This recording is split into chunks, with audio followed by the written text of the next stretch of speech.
1 witch, 2 witch, 3 witch, 4. Tonight's breakdown might cause an uproar. Or snore. That too.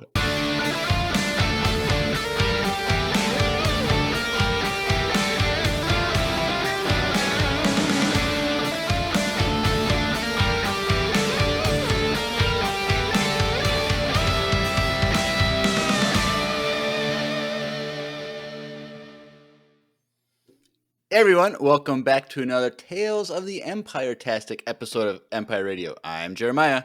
I'm Drew. And we are back with Tales of the Empire. Episodes... You're already screwing me up. Episode 1, Path of Fear. Episode 2, Path of Anger. And Episode 3, Path of Hate. Yep.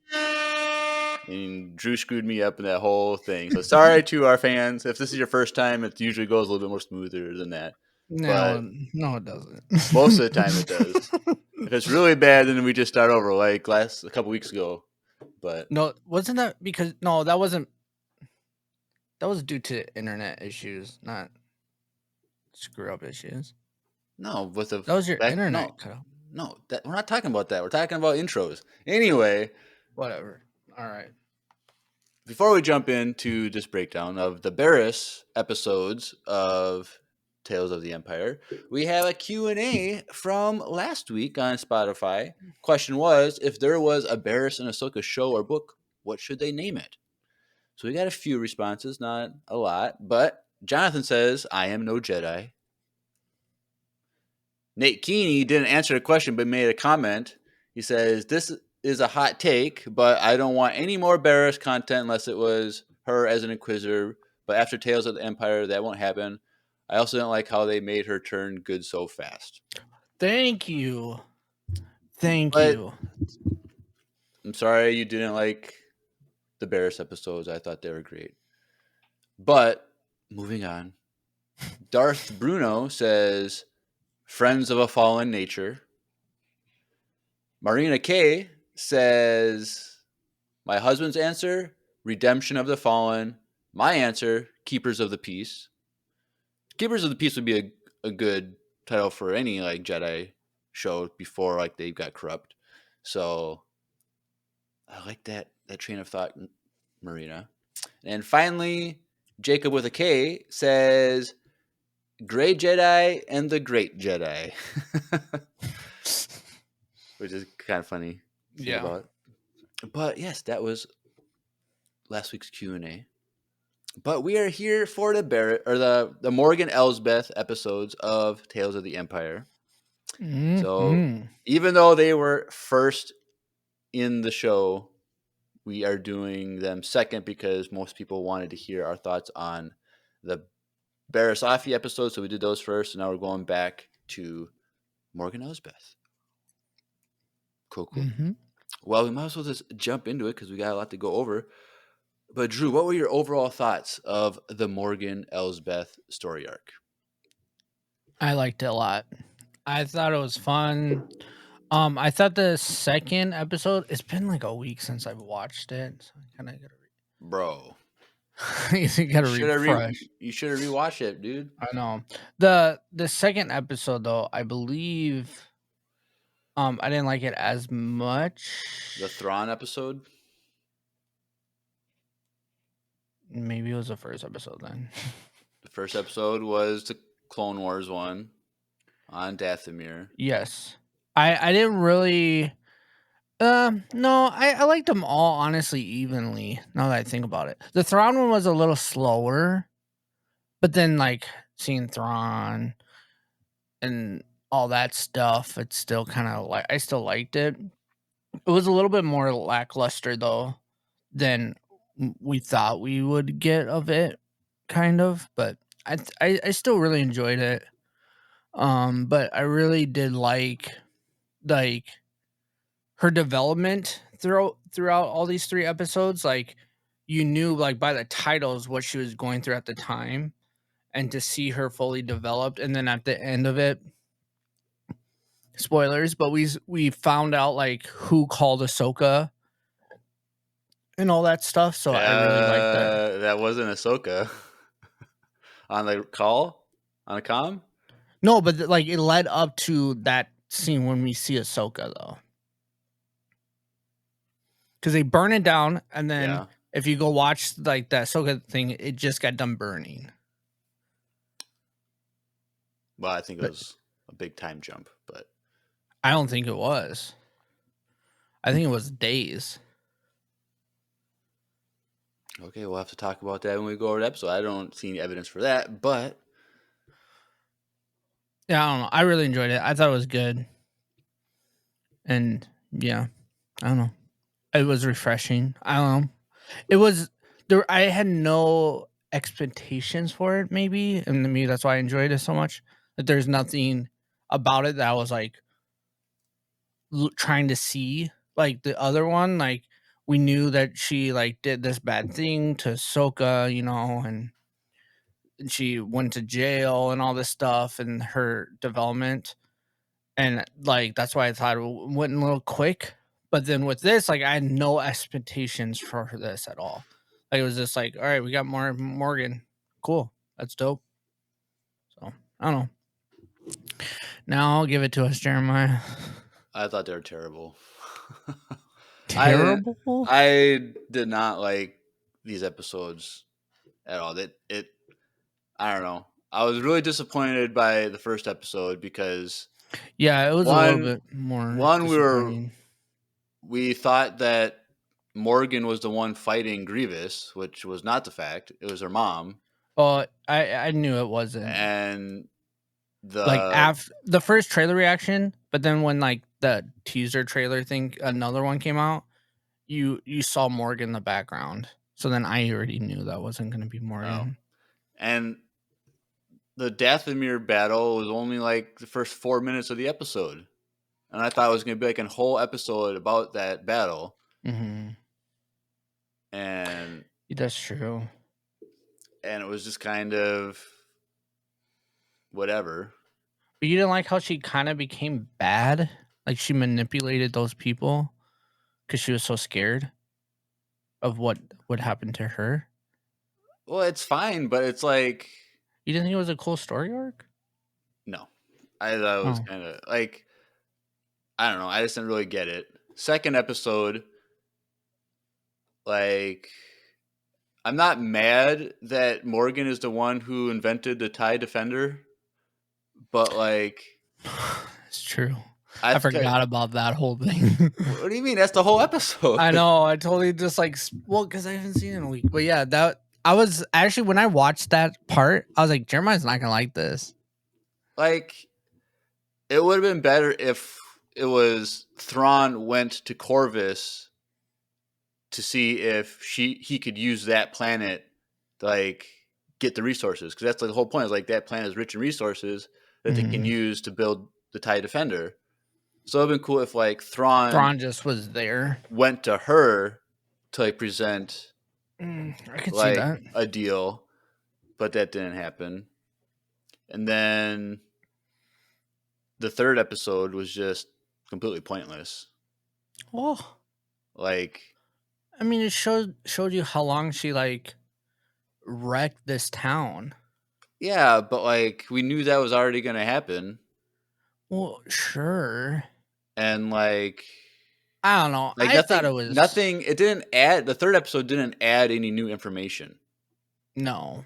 Like it was just there, It's just to tie the story and more. like I knew like we were going in, like we knew it was going to be an episode from the Clone Wars era, an episode before um the original trilogy, and then one during the New Republic. Like we knew that Yeah. going in, but then like thinking about it, it's like it's Tales of the Empire, and we only got one episode of from the Empire.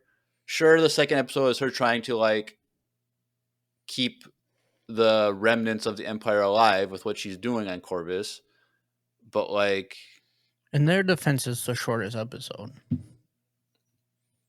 13 minutes, which right. is like 11. But like I just thought it didn't, because I was excited for it. The trailer made it a lot more exciting than we thought it was going to be. I'm sorry, it's better than what we got. But like it was just like A really little disappointed. lackluster. It was just and then in the second episode we'll go over it. But I just don't understand Morgan's motivations at all. Like I literally watched it multiple times today, like, listening to what she was saying, and it doesn't make any sense to me. Like what her motivations were to join the Empire. Like we'll talk about it, but it's like I didn't really get it.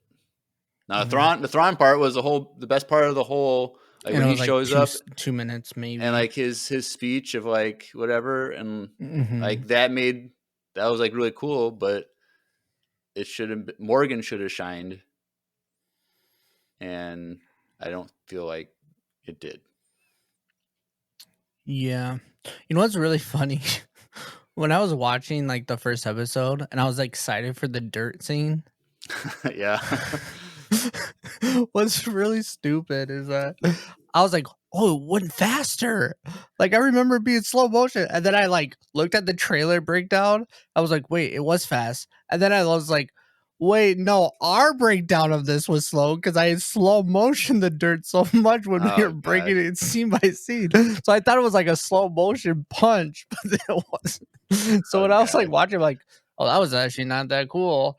Why did we hype this up?" And then I realized I'm like, wait, no, we hyped that up I don't know. because I still thought it was I mean pretty it good. still looked dope. Like that's the thing about this is like there is multiple scenes throughout this entire Tales of the Empire series that were way better than any animation that we've got, including Bad Batch. I feel like I think it's just like You mean you said the animation's quality? You mean? the Yeah. animation quality. Like it's even more stepped up than the last season of Bad Batch that we just finished.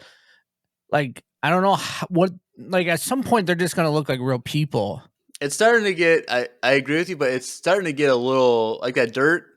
Like it's so Mhm. realistic compared to a CGI hand. Like, it's Like almost too much.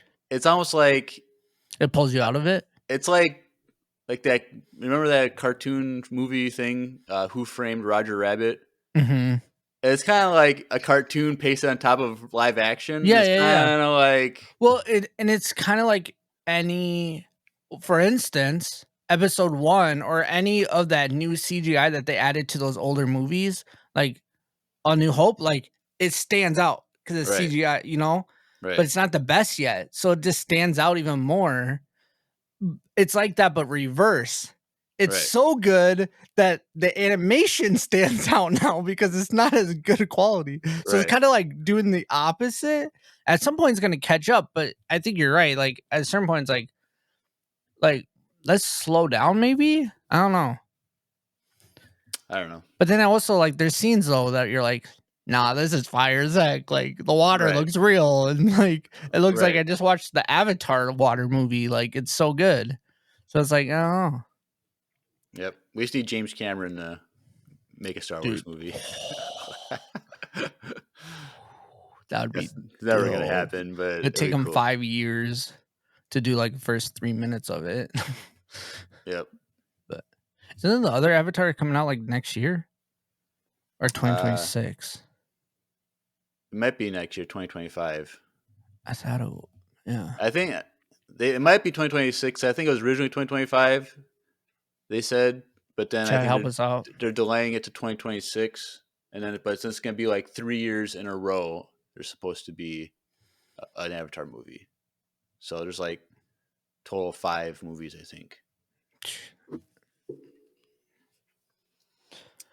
Feel like that's gonna be hard because I feel like at a certain point, he's gonna wanna make it better because the technology is gonna keep getting better and better, you know? Well, the water you can't get any better. It's already like Real. real. Red Buff Yeah, says December December 2025. yeah, that's So what I thought. So next Christmas time-ish. That's gonna get delayed a little bit, let's be real. yep. But there's a lot of people in the chat for this one. I don't know why.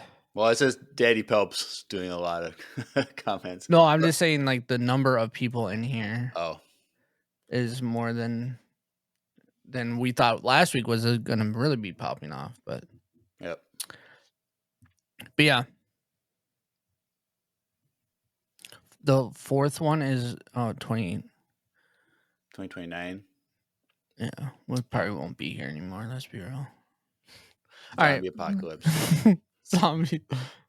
I feel old. You, Will, if you feel old, Jeremiah and me are ancient Yep. because you're not old. All right. Well, should we get into this? I feel like Jeremiah is just reading the chat now. Yep. So we can start in the scene by scene of each episode. So, episode 1, the Path of Fear. So we're on Dathomir, just like we thought we were gonna be, and it's just cool, like shot of the sky and the moon, all that stuff, nice and peaceful. And then the camera pans down, and it's a battle under all the foliage or whatever it is, vines and thorns and trees and stuff. It's all nonstop chaos. Witches dying everywhere, battle droids shooting like crazy, going like crazy, and Morgan ends up being 1v1 against a B2 battle droid. Shot him like 5 times right in the chest and head. Didn't stop him. And then Morgan's mother drops in with her sickle things and kills it or destroys it or whatever. And at this point, all the witches are kind of in a retreat, running away. And to kind of get a group of witches all in one spot, kind of like, what do we do? Da, da, da, da. And then one of them gets stabbed with a lightsaber. Dun dun dun. R.I.P. that witch, because Grievous is here. Yep. And he's classic Grievous, coughing and laughing at the same time, being all scary. I And like so, that witch's hair. She was the only blonde witch. well, it was kind of like Ventress's haircut a little bit. Mm-hmm. Like off to the side, they kind of want to do like a little. So maybe like that was like one of Ventress's friends, and she kind of just copied the haircut of like a Or friend or something. Ventress's sister. I don't think that's how that works. Oh. Because she wasn't from Dathomir originally. Well, maybe she was. No, I think she was. But she was kidnapped as a baby, though. Doesn't mean it couldn't have been her sister. I don't know. I can't remember if she was But it kidnapped kind of from shows, Dathomir. but it kind of shows you like her style was kind of based off of the old witch style. Maybe. Yeah. So that's kind of cool to think about. Yep. So I like that they're using like the bows. classic Kinda bows Yeah, that they like, were always using, and the one that reminds me of Omegas. Omega had eventually got. Was that? Did she get that in season 1? Or did she get that in season 2? That's a good question. I think it was season 1. I think so too. Well, the one she got in season 3, she never used. Spoilers. Spoilers. But yes. So Grievous shows up, kills the witch. Everyone else starts dispersing, but the mother of Morgan, she gets her sickles and she creates like a spell magic thing to like enchant her blades, Her sickles. and it turns with the green fiery smoky thing. And so I think that the spell made it so that the lightsaber wouldn't cut through it. I was gonna say it's either that or like I was gonna ask you like maybe those sickles are Beskar. No. That'd be cool though. I would love me some Beskar sickles. Can cut through anything. Maybe. We learned that Morgan loves Beskar at some point. Oh, we didn't even find out how she got that staff. I know that would have been a really cool. Yeah, I would have liked that more than Like a different story. Like she killed a fallen Mandalorian and she took their armor and melted it to a staff. Yeah, I would have liked that That way would have better. been dope. Well, it's because Disney doesn't want us to write their stories Or anymore. what would have been better is if the reason that Bo-Katan knows of Morgan and all that stuff is because a group of Mandalorians that she was a part of fought against her, and like she was there when Morgan killed a Mandalorian and took the armor. Mm, That would have been cool, that would have been cool. but we didn't get that story. So, Nope. but yeah, so the mother's fighting, and as she's fighting, you can see that the spell is wearing off. So I kind of have a theory about that because like slowly going down further and further down the blade as she's fighting. Mm-hmm. So later on in the episode, when Morgan is rescued by the Mountain Clan people, and like her like face markings disappear because like the spells faded away.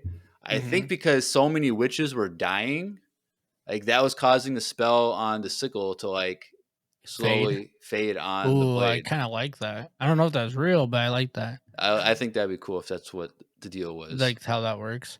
I do think that had definitely had something to do with the reason why I didn't cut through this the lightsabers and cut through the sickles.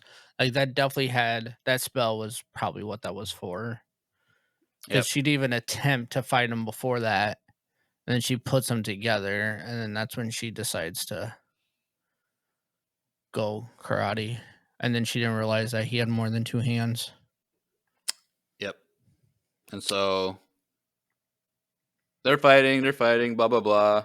Morgan is kind of watching from the distance, running away from droids as well, blah blah blah. And then you see her get stabbed by another saber while the other two are locked. And you're like, oh, if you didn't know any better, like, where did this come from? But if you know Star Wars, he has up to 4 arms and blades. And so he has had took out an extra saber and stabbed the mother. Mm-hmm.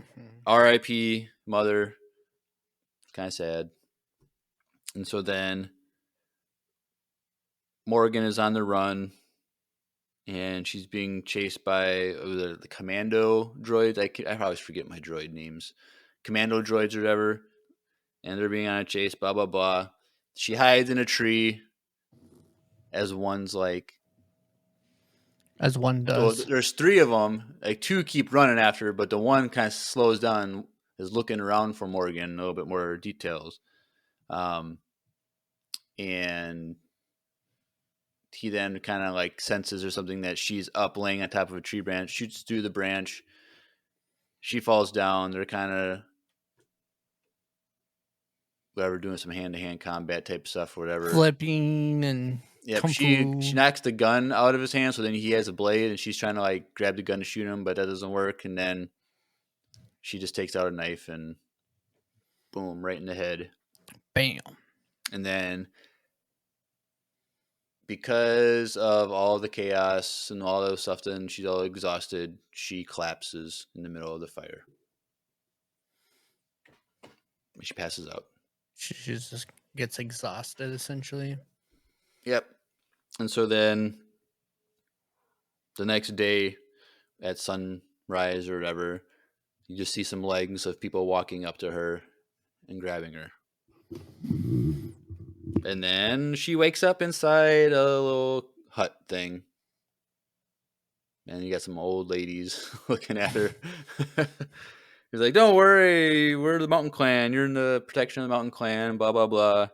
That's when her, like, I always thought they were tattoos, but they're not. They're just, like, markings from spells that just show Mm-hmm. up, I guess. And they disappear. But she has that little tattoo, like a widow's peak type thing on her top of her forehead. That is this tattoo, I guess, that she has. And Yep. I should have like understood this because in the Ahsoka series, like in that final episode when she gets like the sword of the blade of Mother Talzin, like Mm-hmm. her face changes, like it all gets the black markings, the white face and stuff. So it's like I should have known better that that was a thing, but I forgot. But It's okay. We forgive you. yep. And so then she's brought outside, and they're on the in the mountains, obviously, because they're a mountain clan, and they can oversee the entire battlefield and where she lived, and it's all in flames and fire. Smoke simulations were on point, Facts. but then she just kind of like gets teary eyed. She's like tears going down her face. The head lady was like, "Well, you can live here until you figure out what you want to do with your life." Blah blah blah. Um, but she was obviously sad and mad at the same time. But I was like, okay, because this is like literally 4 minutes of the battle and then a minute of this. So we're 5 minutes in, and like all this has already happened. So I'm like, okay, what's else is going to happen? And so the next scene, Morgan is at a bonfire and she's having like PTSD, hearing Grievous laugh and coughing and stuff like that, whatever. And then so then there's some other girls. So I'm guessing, how old do you think Morgan was in this episode? Like, because like she later on she says that she was a kid, which can mean anything. But I feel like Probably like in her teenager. teens, yeah. Like, do you think she was like more like upper teens, like closer to 20, or do you think she was more like 14, 15? I don't know. I want to say like probably like 14, 15, maybe 16 ish. I don't know. It's kind of hard to tell her age because I don't know how old she is. Like, we don't know how old she is in like the Well, Mandoverse. we could do Star Wars math and find the actress's age, Well, if you want to and go then based minus on her, then minus Star Wars years. We could you get love it. your Star Wars math. I mean, Star Wars how old math. is the actor? I guess Yeah, because that might not chat even add up. chat. How old is the actress for Morgan Elsbeth? Deanne, is it Deanna Isanto or something like that? Tell us how old, and we'll Isn't do some her stuff. like she Her doesn't she have her god family? her her godfather was Bruce Lee, That's what it was. So cool. so she would have like been was trained by Bruce Lee, which is cool. Pretty dope. Yep. She can whip our butts, that's for sure. I don't know, dude. I was Okay, kidding. chill. This guy, I don't know. We'll be like Obi-Wan, Anakin. We'll take them together. I'm gonna take them now. Yeah. She just chops off one of our She's arms. 57? 57. So let's see. 57 minus 19 years plus 9 years is 28. Plus another, depending on when that arc takes place in the Clone Wars, which I think is more towards the end. We'll just add a year to that. So that's it's before Dooku 20, or he 29. So 57. I can't do math. 57 minus 29. Nope. 28. That's not right.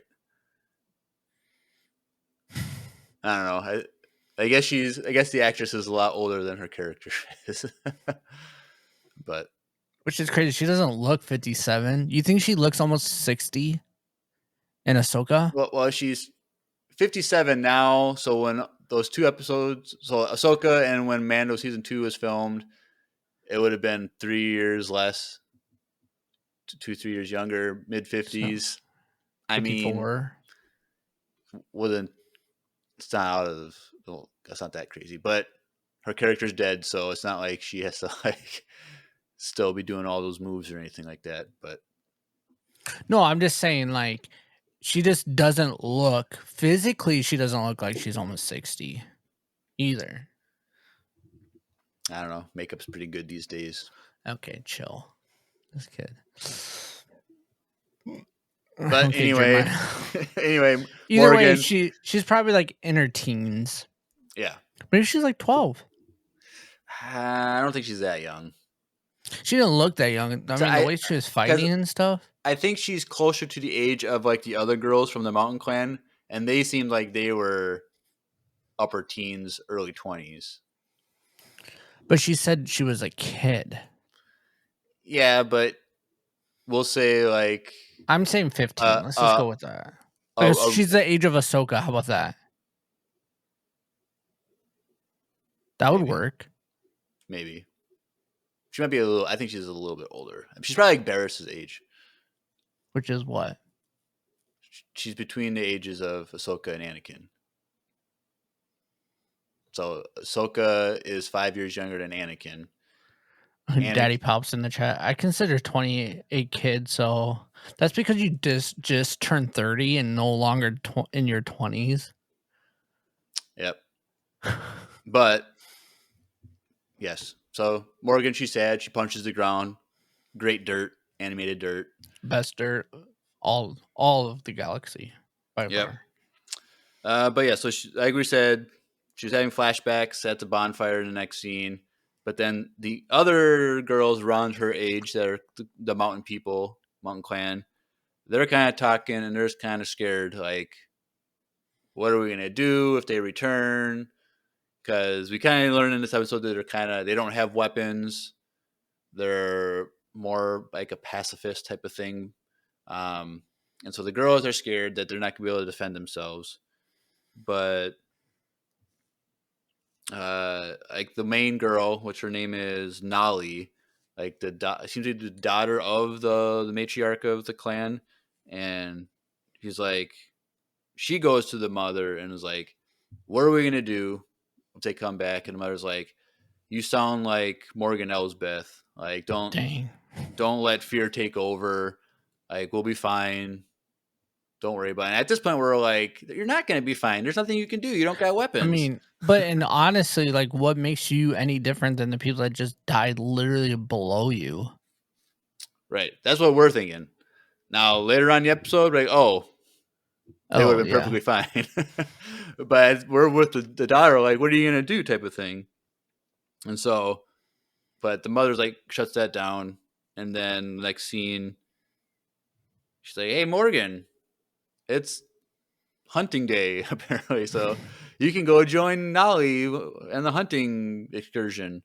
And so they're going out into the mountains hunting, and they have regular bows and arrows. They don't have plasma arrows like Mm-hmm. the witches down in They're the the. bootleg ones.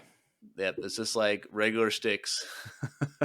um, and as they're going through, the droid dropships kind of fly by, and this makes Nolly scared, and Morgan is basically like, "I know where weapons are. I can help. You just gotta give me permission to help you," type of thing. I'm like, Mm-hmm. so Morgan's already putting more fear into this girl's mind and like trying to like, I don't want to say like manipulate Nolly, It felt like it though. but it was like, because like everything she was saying was true, but it was Mm-hmm. like very much like Morgan was like, "I can't do this by myself, so I'm gonna like convince someone else to come with I me," type need of you thing. guys to like follow me Yep, so I can live. yep. And so So Nolly's it definitely felt like manipulation for sure. right. So Nolly is scared, and so next Because scene she needs Simba. we see um actually I kind of combined two scenes. So this is where she goes talks to the mother and she says, "I hear Morgan's words in your voice." Like, so then when she leaves the mother, Morgan is leaving with the two other teenage girls, and now later on, "Where are you going?" Like, "Well, we need some weapons to defend ourselves, and she knows where we can get some. We're just gonna go down there and get it done." And she's kind of scared, but like, "Fine, let's go." And so, um, they start hiking down, and they're walking through the war zone a little bit, and they've come across or come to, I should say, a like underground bunker, tunnel, whatever you want to call it. And there's weapons down there apparently. So they go down there, And classic Star Wars.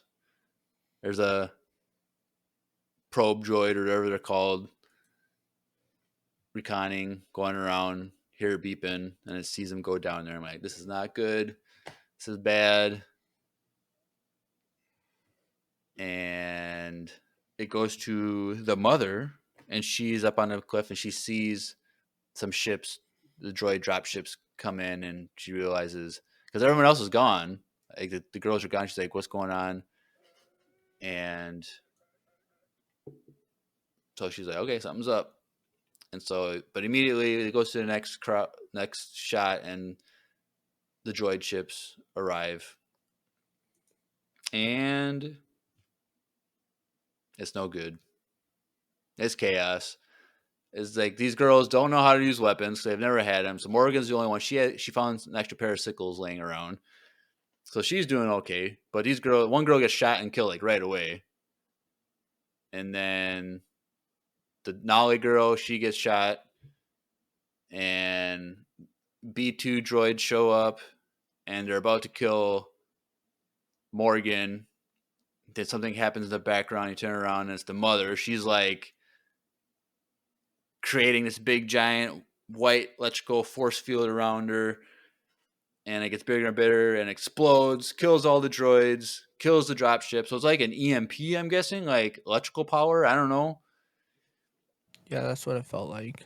Because, like, we know that force lightning is a dark side thing, and we know that magic is a dark side thing. Mm-hmm. So maybe she can use magic to do force lightning, which is like an EMP type thing, I guess. But I don't know. It was cool. It was dope. yep, If only Morgan learned how to do that against Ahsoka yep, or the other witches. yep. But they were, I guess, it's just different magic, which is kind of interesting because we're gonna see, We're about to see more different magic yeah, coming and up. an acolyte, another witch coven, Mm-hmm. and so they're gonna have their own type of magic that we're gonna see, which is gonna be cool. So seeing these different types of magic with the witches is gonna be cool. I like it.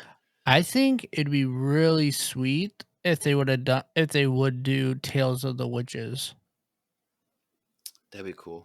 or Tales of the Covens. That'd be a good name for it. Yeah, that would be cool to like. But the thing is, they already did Morgan's. Like, I feel like Morgan would have been Well, like, they would probably do like Mother Talzin, yeah, get her story. Um, and then maybe they would do what's her name, uh, Ventress's story, I and don't know. then I, if they do the coven thing, then they would do like from a different coven. It'd probably be from Acolyte or something. Because oh, that'd be cool. there's like the mother in Yeah, the trailer, like maybe like hmm her backstory of how she became a mother. a witch mother. Where I don't know the head witch, the Is witch there any? supreme. Okay, I just think it's so interesting. Like, because the whole concept is like all these female are all there. Where's the guys? How are they? Like, where do they come from? The ground? No, they're the Zabrix. Okay, I sure like, but were the mountain people Zabrix? No, I think okay, it's kind of confusing, but the female of the species Are the doesn't. only? No, that's not right. I don't know. It's really confusing. The whole You know what I mean? Zabrak, witch, death, Mirian. Because maybe it's something like they're half breeds, like they're half Zabrak, half human or something. I don't know. It's kind of confusing. But there is that whole clan of Zabraks on Dathomir, Mm-hmm. because that's where Maul came from, and that's where Savage came from, and there's like all those other ones. And that's where Maul's brother, Savage, yeah. Savage. Yeah, I don't know. I just think it would be it'd be interesting to see what they like. They're just like clans of females Like, well, how do you get there though? That's what I'm Yeah, like. Are they just like birth within the magic? maybe just They don't have fathers, maybe magic is only a female ability. or the other ones wizards. We haven't seen them. The males versions are called wizards. I don't know. We haven't seen male magic before, so I thought it was just a female. Oh no, it might be just a female. My question is, do they breed normally, or is it like magic No, they're just regular. births? They're just regular But then where are they? Why is it none of them were in that fight? because they Whole don't live. population They of don't. They people. don't live together. That's what I'm saying. So I just want to know where they are. Like, what They're do they do? they're on the other side of the planet with the So they Zabrix. just come in once. There, it's just like a spring mating ritual thing, like animal or something. I don't know. And that's what I'm saying. I just want to. I don't It's know what to tell you. interesting. I don't I know just what to want to tell know. you. I think it's like it's a interesting like to think about. Like, I think it would be interesting if it's kind of like an Anakin thing. No, it's not. They're just born like because like the mother that's Morgan's mother is there, so like Morgan's mother gave birth, but how did Morgan's mother get pregnant? Is it the magic? no, it's just Zabrix on the other side of the planet. That's You know what I I don't mean? know. Like, I don't I know don't what you know. want me to tell you. I don't know how Like to get into this conversation and be adult for like. it's just they just live separately. That's all it is. It's what about like the Amazonian women in the No, Amazon? I'm not saying they don't, but I like it makes you think like maybe it's not. Maybe it is just the magic versus new. They're able to get zombies out of the ground. I don't know. That's well, we'll It's find interesting. out. We'll The find out how which reveal. babies are made in Tales of the Coven How someday. are witch babies made? Anyway, Comment down below. no, don't No, comment down don't, below. don't, don't. I'm just That's a kidding. Spotify Q and How are witch A. But yeah, so the mother witch explodes, the EMP thing kills everything, and she's like, "Where's my daughter?" And oops, well, she's on the ground. She's about to die. She picks up the daughter and it's like, daughter's like, "Our ways are true. Like I should have believed you, mother, that we could have defended ourselves." Um, so then she dies, and Morgan's standing there. There's fire everywhere. Everything's caught on fire, and the mother's just like, "Your path is set, Morgan Elsbeth. I see your path, and I pity you," or whatever. And it just shows Morgan with the fire behind her, the sickles, and that's it. That's the first episode. Mm-hmm.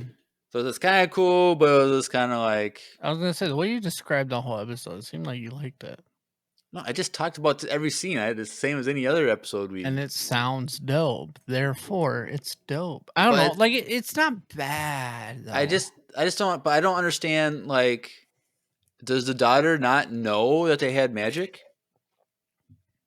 Like, she's like, well, how are we supposed Well, to defend ourselves? maybe it's something that they develop later.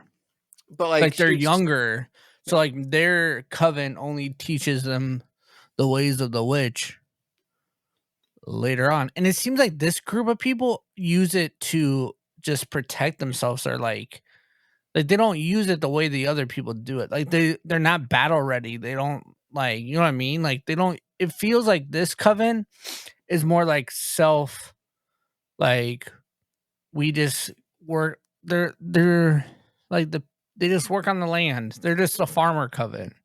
When the other coven is like more of a battle ready war witch culture. And these people just seem like they just farm and live off the land, and they're like monks. There's a monk, and then there's America version. You know what I mean? right? But how do they not know that they have magic though? Well, I don't think they don't know. I think they're just too scared because they saw this whole place in front of them burn, and they don't feel confident enough in Oh, themselves. right, but like they didn't know that the magic they had could Maybe do damage to these droids. well, I don't think they have the magic yet. Well, that might be true, but you still But I also think should because know of the if magic. well, but the thing is if they're so peaceful and they haven't been trained how to do that yet, maybe they don't know because they've never had to do it. They've never seen their mother do it. They've never seen anyone use it because they use it just for peace. Oh, I get that, but like But it makes you she think should that she still was this know that they have magic in well, I their. think she knows she has magic, but she doesn't feel confident. It's like like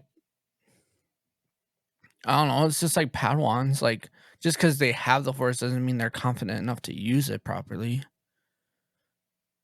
And they're just afraid. And she was very good at manipulating them. Like I feel like it was intentional to show us that she manipulated them. Oh, right, but I just didn't buy it. Oh, I bought it. It made Like sense to me. I just don't understand. I just like I said, I just don't understand how the younger girls didn't know that magic was an option. Like it just is weird. And like Morgan was just not. I don't know. I just I don't didn't blame her either, blame who. Morgan, for manipulating them because she just lost her mom and her entire people. Right, but Like, wouldn't you try to manipulate someone to well, I leave get or that, feel but safe? I get that, but I'm saying I don't buy her like state of mind. Like I just don't think she was really that sad for what happened. Yeah, I mean, I can't understand that because she didn't really have a lot of emotions Like besides her punching the earth. she cried, she had tears going down her face, but then like after that, like I don't know, I just didn't feel How long do like we think? Do you think it's like the next day, or within do a we few think? days, yeah, Yeah. because the ships were still trying to find any last witches. So it's like Hmm. it's not like 6 months later they're still trying to find. Like it's literally Yeah, within a week. within a few days. I just feel like Morgan just wasn't like I just didn't buy it. I don't know, but that's just me. But that's why we have another episode to hopefully make things better. Episode 2, The Path of Anger. And there wasn't a lot of anger in this episode, so I don't know what. I didn't really. I think she. This was my Yeah. least. Well, I guess it's not my least favorite. I don't know. I'm just. This was the episode that I didn't get the most. Like I just didn't. It just didn't make sense to me. Um, and we'll get into like specifics, but like I just didn't care by the end of this episode. Um, but Sad. and so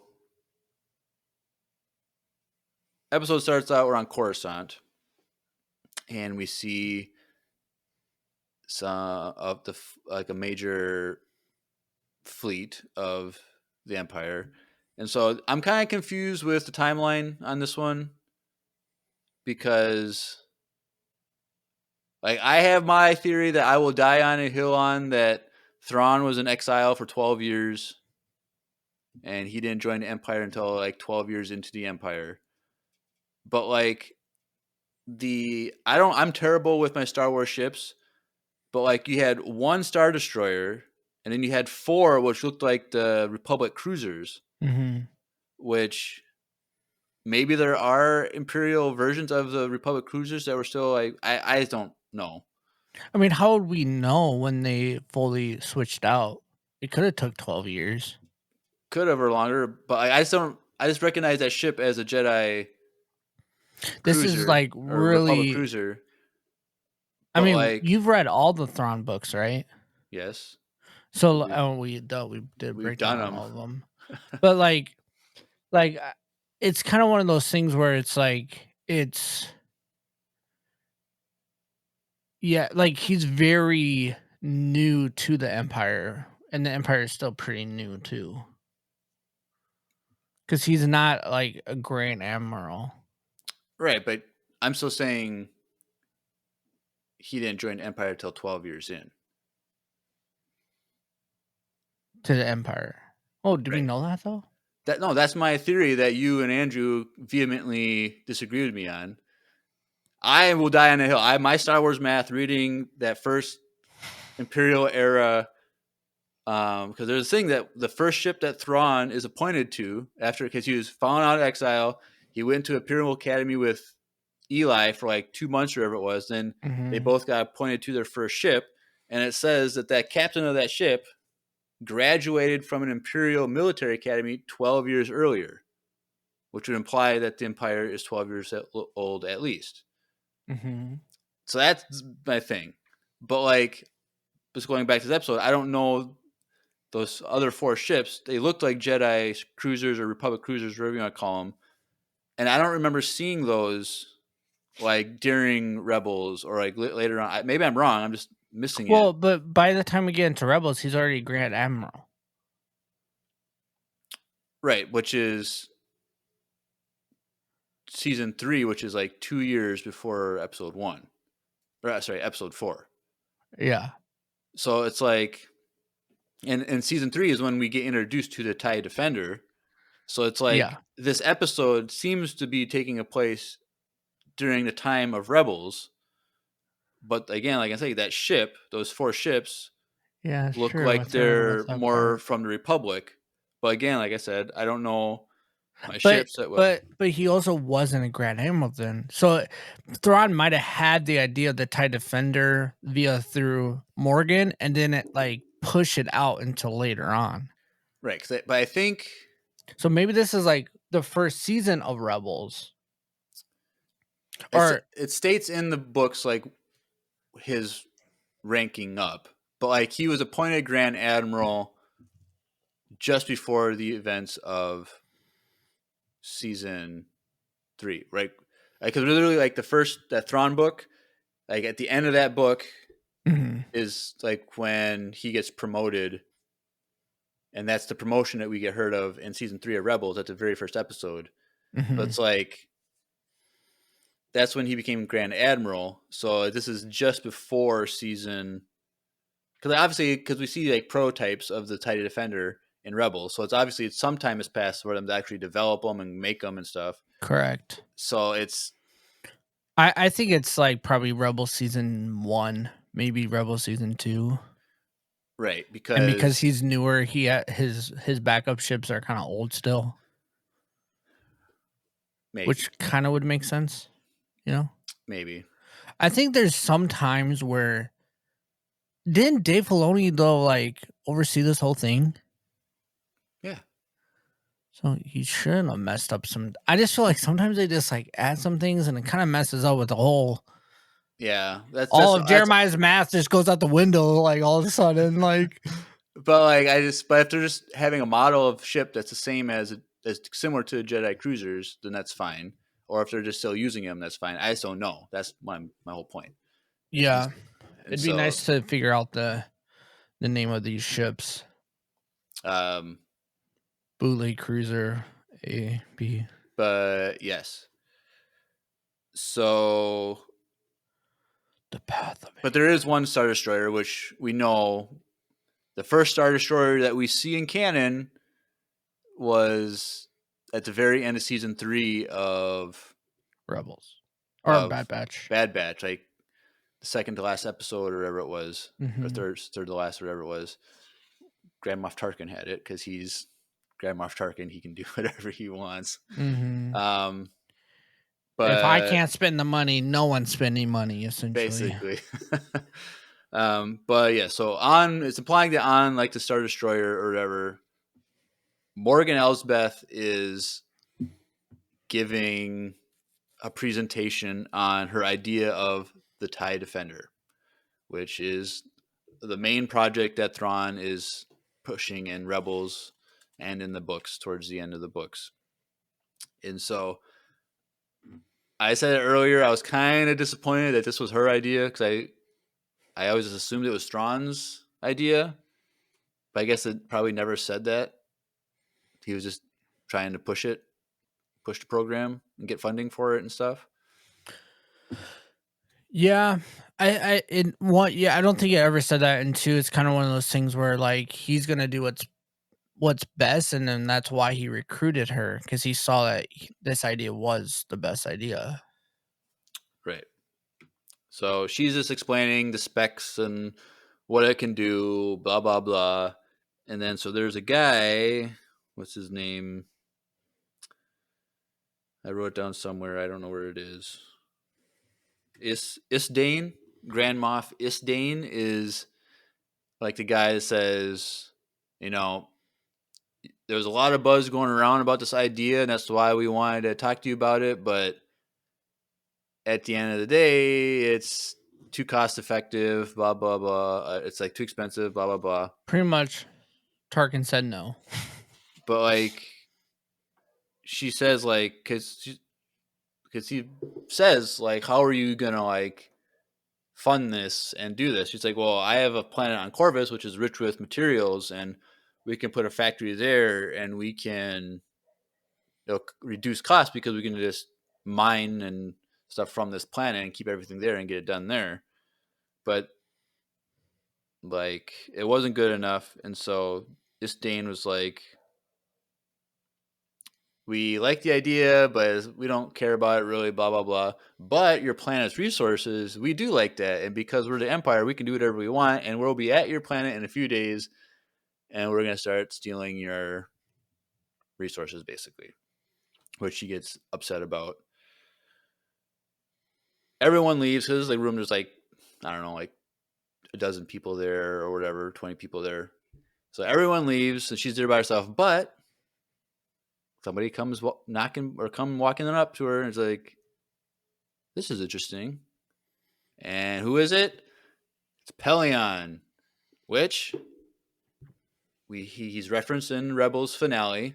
He Mhm. was referenced in the Thrawn books multiple times, and he's also in season 3 of The Mandalorian. He's one of the Imperial remnants that are trying to gather together. Still hopeful that Thrawn is out there somewhere. We heard of the rumor of Thrawn. All that stuff. So that's cool. Mhm. And he's like just asking some questions about the ship and like the engines. And Morgan's like, well, it's too inefficient for the power that you need, blah blah blah. So this is why I changed this um, design of the engines, blah blah blah. And he's like, well, my superior sends me to these meetings to like look for people, and he says people with a certain kind of vision that kind of sees some bigger picture things, which we'll get in more detail later.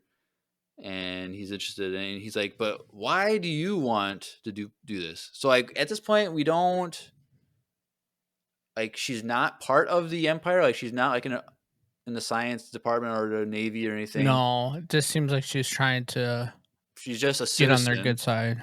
that has an idea, and somehow she's able to get this idea presented to these grand moffs and all these top-notch people.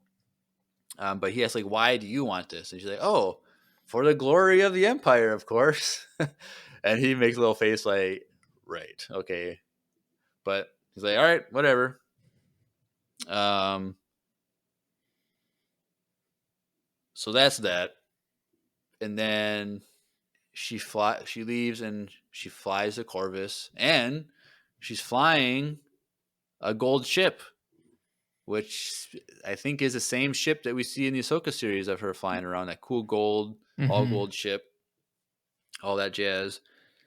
And so she goes to Corvus, the town that we're familiar with from Mandalorian, and she lands, and the crowd around her gathers and like, how'd it go? Blah blah blah. And she's like, they rejected it, and there's no hope. Like they don't want the idea, but looks like they're gonna come and strip us of our resources. And so the town is upset because, so it seems to imply that they were kind of like failing as a city planet. They were suffering, and then she came in and was able to like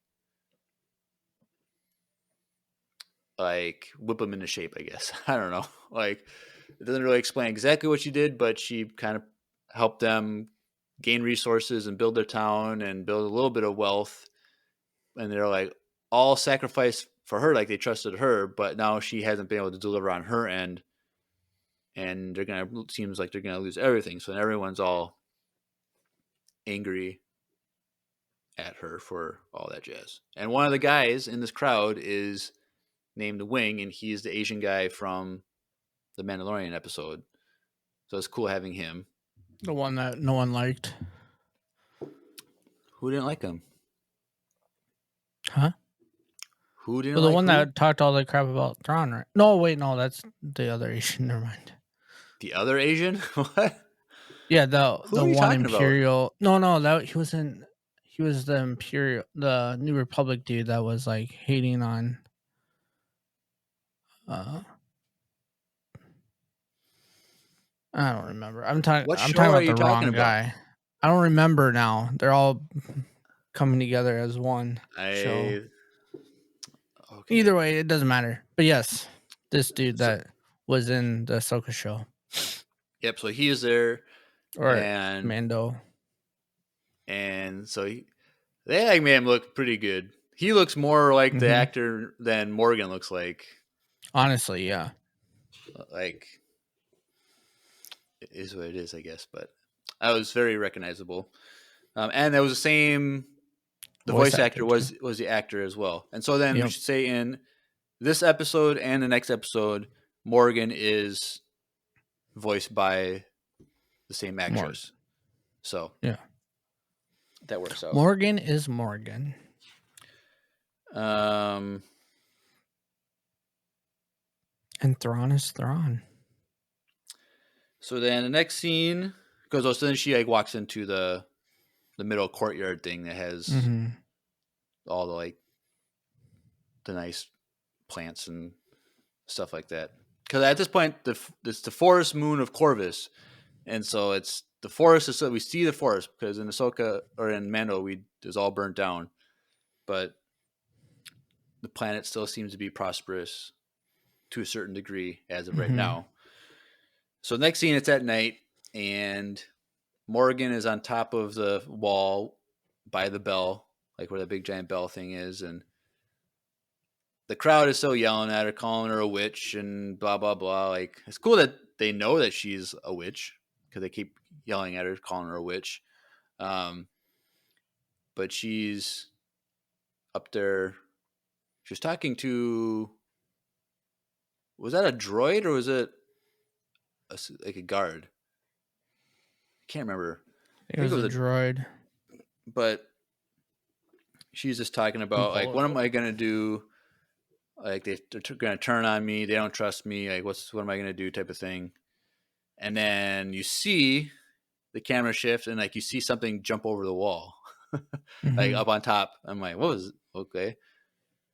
And she gets attacked by something, and immediately we recognize him from Rebels, and it's Roch, whatever, however you say is Roch, the Nogri that is Thrawn's personal like assassin, mercenary, whatever Mm-hmm. you want to call it.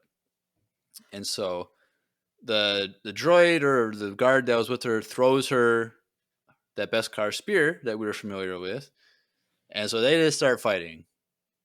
And this fight was pretty good. I like this fight. Yeah, it was good. A lot of like acrobatic and also very good choreography. It was just cool seeing like Morgan like adapt and trying to like figure out this enemy, what's going on, and she. So like the people down below are watching this fight, which I thought was cool. Like they're seeing their leader fight someone. Mm-hmm. But like one of the people was like, "Oh, should I go get the guards?" And Wing was like, "No, let's see how this plays out." Kind of hoping that she dies, which is kind of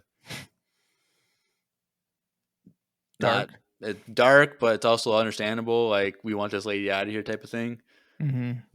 But It's a political move for sure.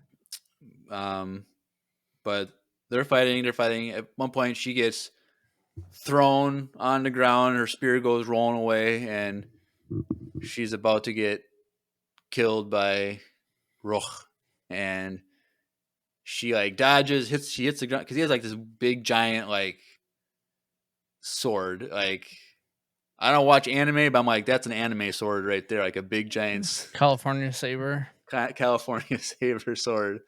Um, and has like a big like circle in the blade for some reason, which we know why the animators did this Mm-hmm. for the fight. Because so when he hits the ground, she dodges it, and then she puts her arm through the hole, and then she grabs her spear, and she's able to like get back up, and then she ends up taking the sword away and throwing it over to the side and knocks him down and puts the spear to his chest or whatever.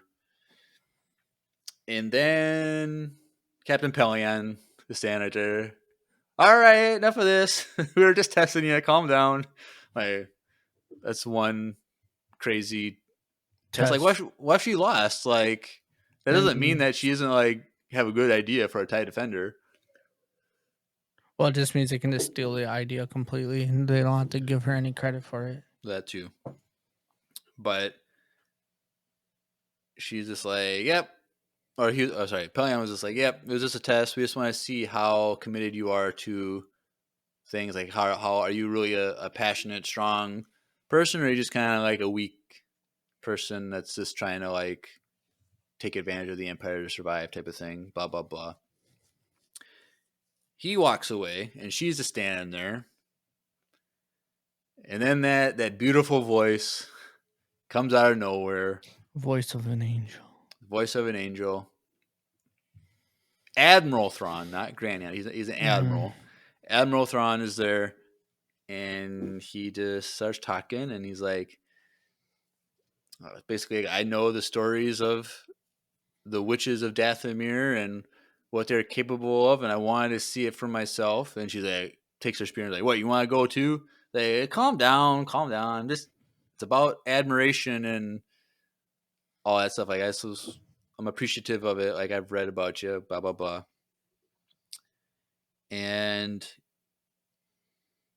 he kind of goes on a analysis of the empire. Like everyone's all about like big ideas and big picture, like long term, like they just think big things. We're gonna conquer this planet. They're gonna do this. They're gonna do that.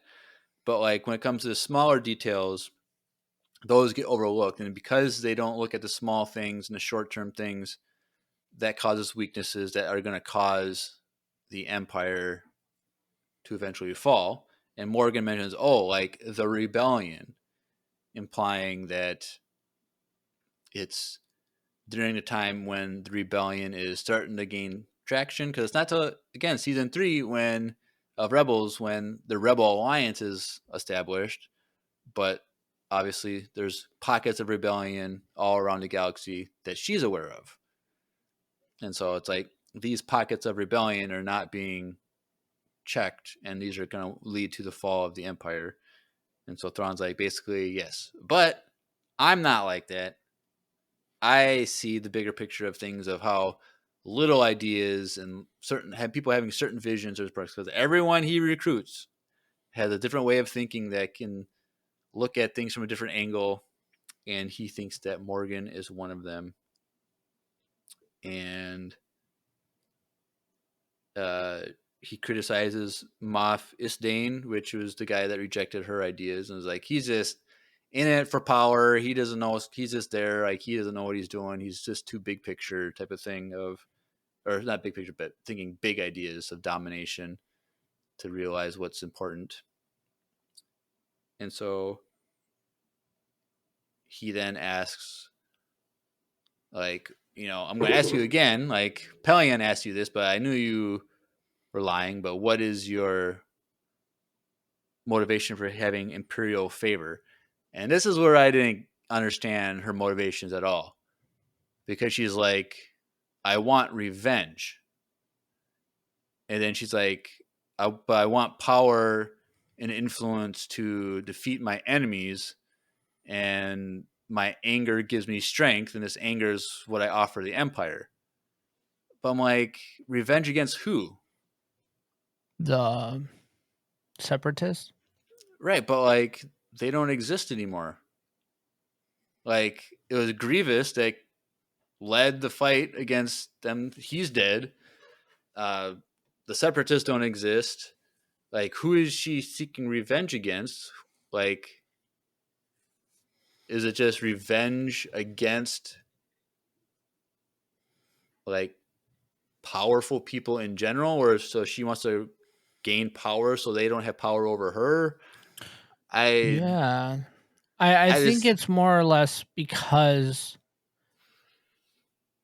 the Jedi or these people were against Palpatine and they betrayed Palpatine, and the separatists were essentially against Palpatine to join Palpatine, then she would have revenge on anyone that had anything against him, maybe. I don't know. Like, I mean, I can see what you're coming at. Like, I it makes sense why you would be confused by it, but I think it's supposed to just represent like she she wants revenge for herself, for her people. And so maybe being with the most powerful people in the galaxy, maybe she can have her people back. Which turns out she kind of does that. I don't know. Kind of, but Like they get more witches. right, And the Empire didn't kill the witches. right. The people that Palpatine were against killed the witches. So joining Palpatine should be against anyone that was against him. But then obvious right, but then obviously she doesn't even know that he was on both Correct. sides. She doesn't know that, but like in her mind, like she want. I think it's yeah, it's like that, and then I also think it's kind of like she wants to be the most. If she gets power, then she has revenge because then she's not a weak person anymore. So gaining power Gives her revenge. gives her revenge, like look, I made it type of thing. Yeah, exactly. Like you didn't defeat You didn't defeat me. like I, I'm still the last surviving witch. correct. And now I'm safe because I'm with the strongest people. Maybe. And that's what you call really emotional trauma. Right. Because even through her trauma, she never learned how to grow from it or realize she never was able to see what was actually good and what was evil. So, in order to get revenge, she joined evil. Right.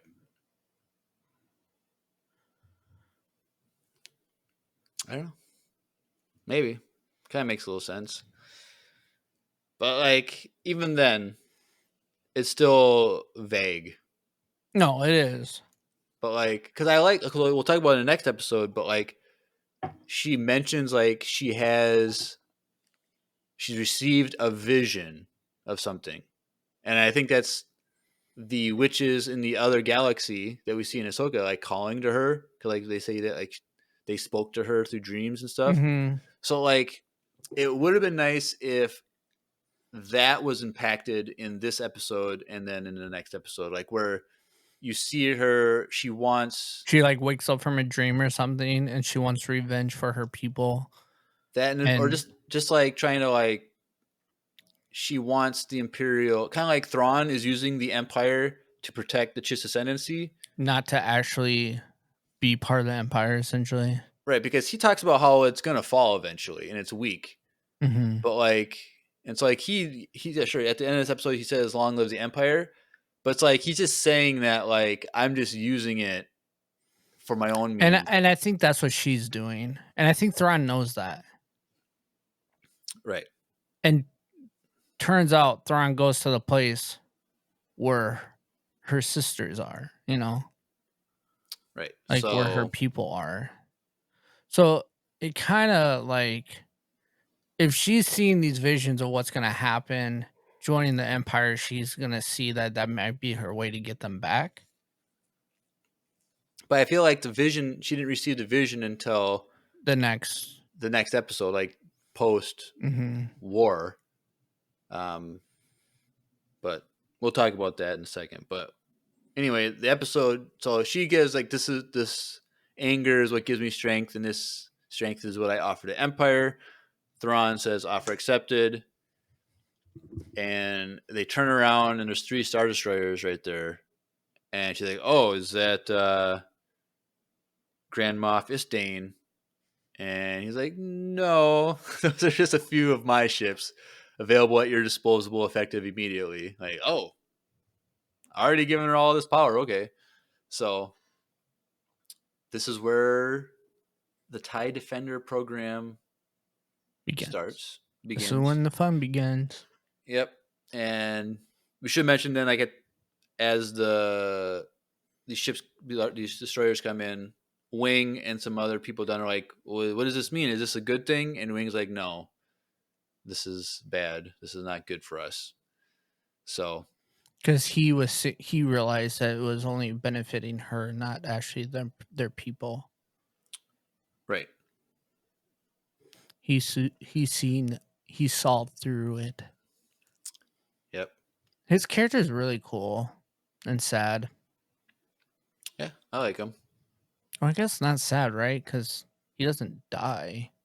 No, but he's like kind of powerless. He doesn't know what to do. He can't do anything because this witch came in and took over their planet He and just then has to. donated their planet to the Empire. Then he has to A wait really like crappy 12 years situation. for Mando to show up. Yeah, dude. Anyway, well, if your town is being taken over by the Empire and you feel powerless and you just don't know what to do. We are the Empire, so chill. Yep. We got you. But what you can do to maybe get you through while you're waiting for someone to save the day is sit down with a hot beverage such as coffee or tea. And coincidentally, once again, our sponsor for today is Wesley Andrews Coffee and Tea out of Minneapolis, Minnesota. So take a listen to this little commercial for a great deal on some coffee or tea.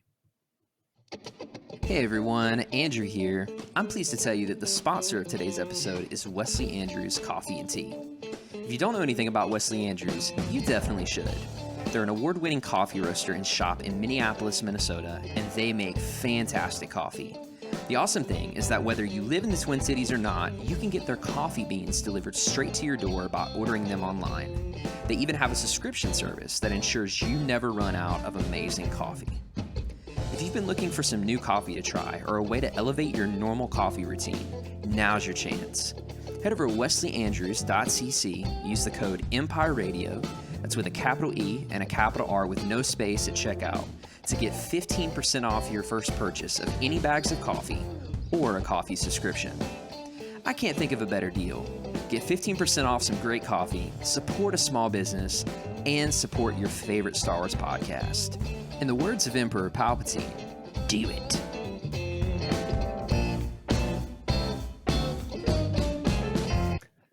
Do it. Do it.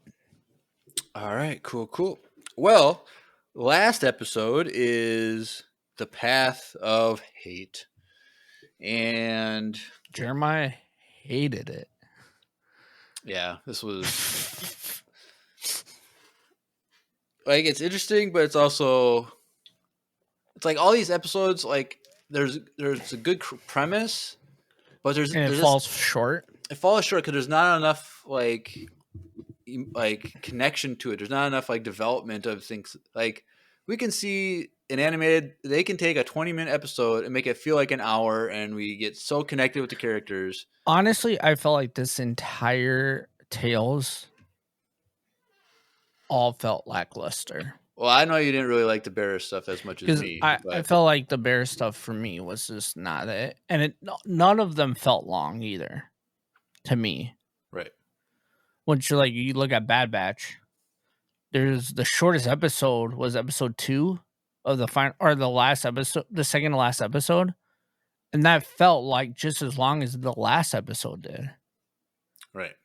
So it's like I think it's because they're so short that they have to like let's go because we got 3 episodes to tell a story, and for some reason they can only do 15 minutes or whatever, which is weird. I don't get dumb. Like, why don't you just give us 25-minute length episodes? that. Like they could have done.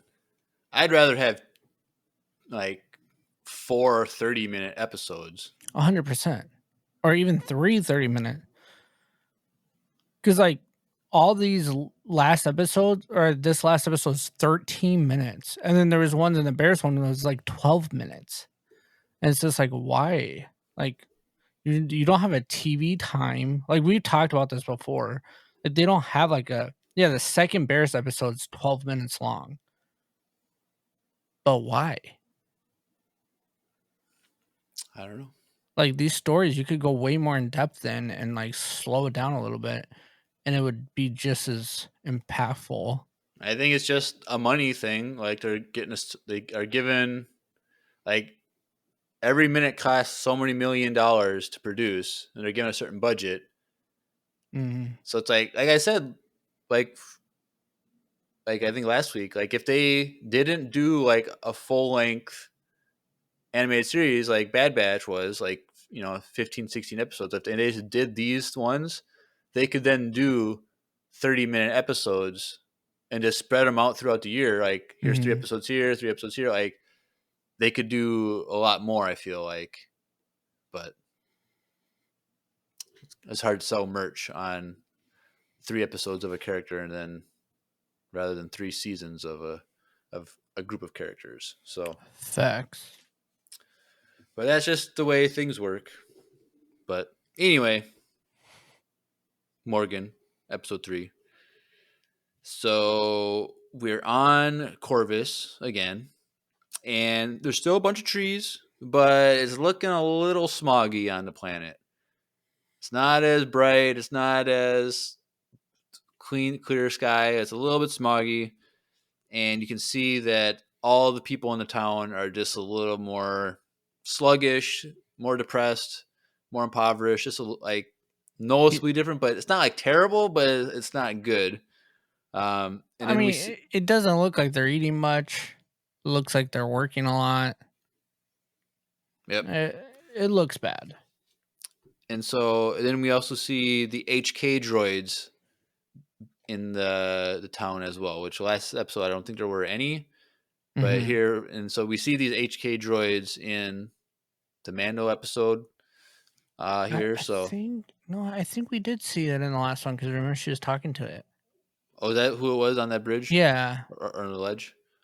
yeah. I think those are her droids. Well, either way, it was just one last time, but now there's a bunch of them. Now it's like a fleet of them. Yeah. But I'm also surprised. Maybe he was in here somewhere, but like her like second command that Mando killed, like in the standoff.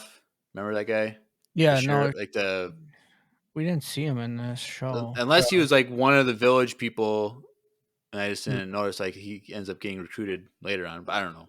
But Yeah. we don't see. I thought it'd been cool if we saw him like by her side, but Yeah, no. that would have been dope.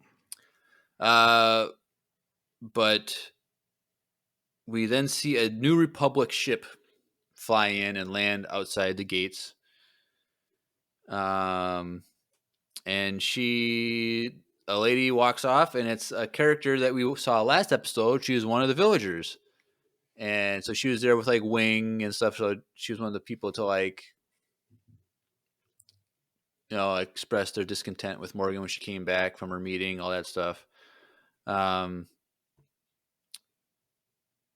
But she says that she is a diplomat from the New Republic, and we learned that her name is Nadara, and she says that she's from the New Republic, and Wing is like, "What's the New Republic?" And so they weren't told that the Empire had fallen and that the New Republic is in place, and so like, are we to assume that Morgan knew and just didn't tell the rest of the town, I guess, maybe. I don't know. But Yeah. it seems like because she was working for the Empire, she would have known. But we didn't really get exact details. But most likely, she just didn't tell them so that she could exploit their work. And so Nadara asks, like, where is Morgan Elsbeth, Magistrate Elsbeth? And like, I don't know, no one has seen her for quite a while. Like, we don't know where she is. Maybe she's inside. We don't know. We just haven't seen her. But then Wing mentions a interesting detail. Says that even though she's been missing, we've been seeing a lot of mercenaries, which I think, if we remember that Ahsoka episode in Mando season 2, it stated that she hired a lot of mercenaries that never came back. So it might be implying that Ahsoka is on this planet as we speak, or as they speak, I should say, in the woods somewhere, and she's killed all these mercenaries that Morgan has sent after. So that's interesting. It would have been cool if, like, at the end of the episode, when the fire was happening, you see a wide shot, like, far in from distance. Ahsoka's like on a mountaintop, seeing the fire or something. That would have been cool at the end of the episode, but we never got that. But so sometime before the episode 2 and episode 6 of the Fall of the Empire, this is when this takes place, which is interesting. Which we expected because we recognized the garbs that they were wearing in the trailer. Well, because in the Ahsoka episode, like I watched it like right after, and you literally like when she's there in the woods, it's still embering. There's still smoke. Yeah, there's still smoke coming from the trees and stuff. So it makes it seem like it's that time, but that her second in command isn't there, which is kind of weird. Which maybe he's just in charge of a lot of other stuff, so he could be at the factory that's off in the distance or something, running things. Or because if she's not leaving the thing, then obviously she has to send other people to do her bidding, basically. So that could be. Yeah. Or he's just in a bathroom. Could be. He ate something bad that day, so he spent the whole day in the bathroom. He goes into the bathroom. He comes out. The whole force is on fire. Whoa! What I happened? missed? Yeah, sir. Morgan got mad. The droid. You see him like run out of the bathroom, like zipping up his pants, like what's going on? What's going on? His toilet paper on his foot, on his like, foot, a shoe running out, and he comes out like all stoic because Ahsoka lands or whatever. But yes, but they want to go talk to Morgan to, like, because they want to invite the planet to become a member of the New Republic. So they actually go up to the door of the inner circle, and it opens, and she is there. And so they enter the courtyard, and she's like, "Yep, we want to recruit Corvus to join the New Republic, but in order for that to happen, Morgan has to step down, and let go of her power." And she's like, "Well, I can't do that because I've had a vision, and I have plans, and but then what's her name? Nadara says something along the lines of, "Well, your crimes are very well documented and known. Like we can't let you stay in power. And I'll help you get a fair trial." But it's basically like, we're gonna take over this planet whether you like it or not, type of thing, which is very imperial. Which true. Which it's not much better, but it's in a it is very imperial, but it's in a good way because she's enslaved this planet. Yes, but and no one on that planet wants their current situation to be their current situation except for Morgan because she's benefiting from it. Right. So, but it's also from Mando season 3 were like the New Republic is kind of sketch also. Well, yeah, I mean, and it falls. I mean, we know that from the future, anyways. Yes and no. Like they don't ever like completely. This leadership gets taken out, but like Yeah, it's literally for like a week, a couple. Like no, it was longer. 2 years. Hazian Prime was destroyed in episode 7, and then a year and a half later is when episode 9 was done. So like Yeah, they had we don't know exactly. That's one of the Had a- things we don't really know. Like how much power did the First Order have after Hazian Prime was destroyed? Like, did they take over the galaxy, or were they kind of still like a nuisance? But this New Republic was after still. reading the High Republic, it makes it seem like they kind of were like the First Order felt kind of like The the the Nihil. Like they had it for a little bit. They had this corner of the galaxy and they're manipulating things, but they really didn't have control over everything yet. They never got there. Yep. And speaking of the High Republic, the next book comes out in like a month. Really? Yeah. That we have to read? Yeah. I'm almost done with the current book we're reading. I'm almost done too. Next week, Master and Apprentice. It's going to be a juicy discussion. Trying to think how far I am. I have like an hour and a half left. Oh, you're farther than me. Jeez, you caught up. What do you mean, geez? It's next week. I gotta get it done. Well, I mean, yeah. You started like 3 weeks before me. That's what I'm saying. Well, I've only been reading it like an hour every day at work during my lunch breaks. Bro, it's like an 11-hour book at like regular speed. Well, I'm not reading at regular speed.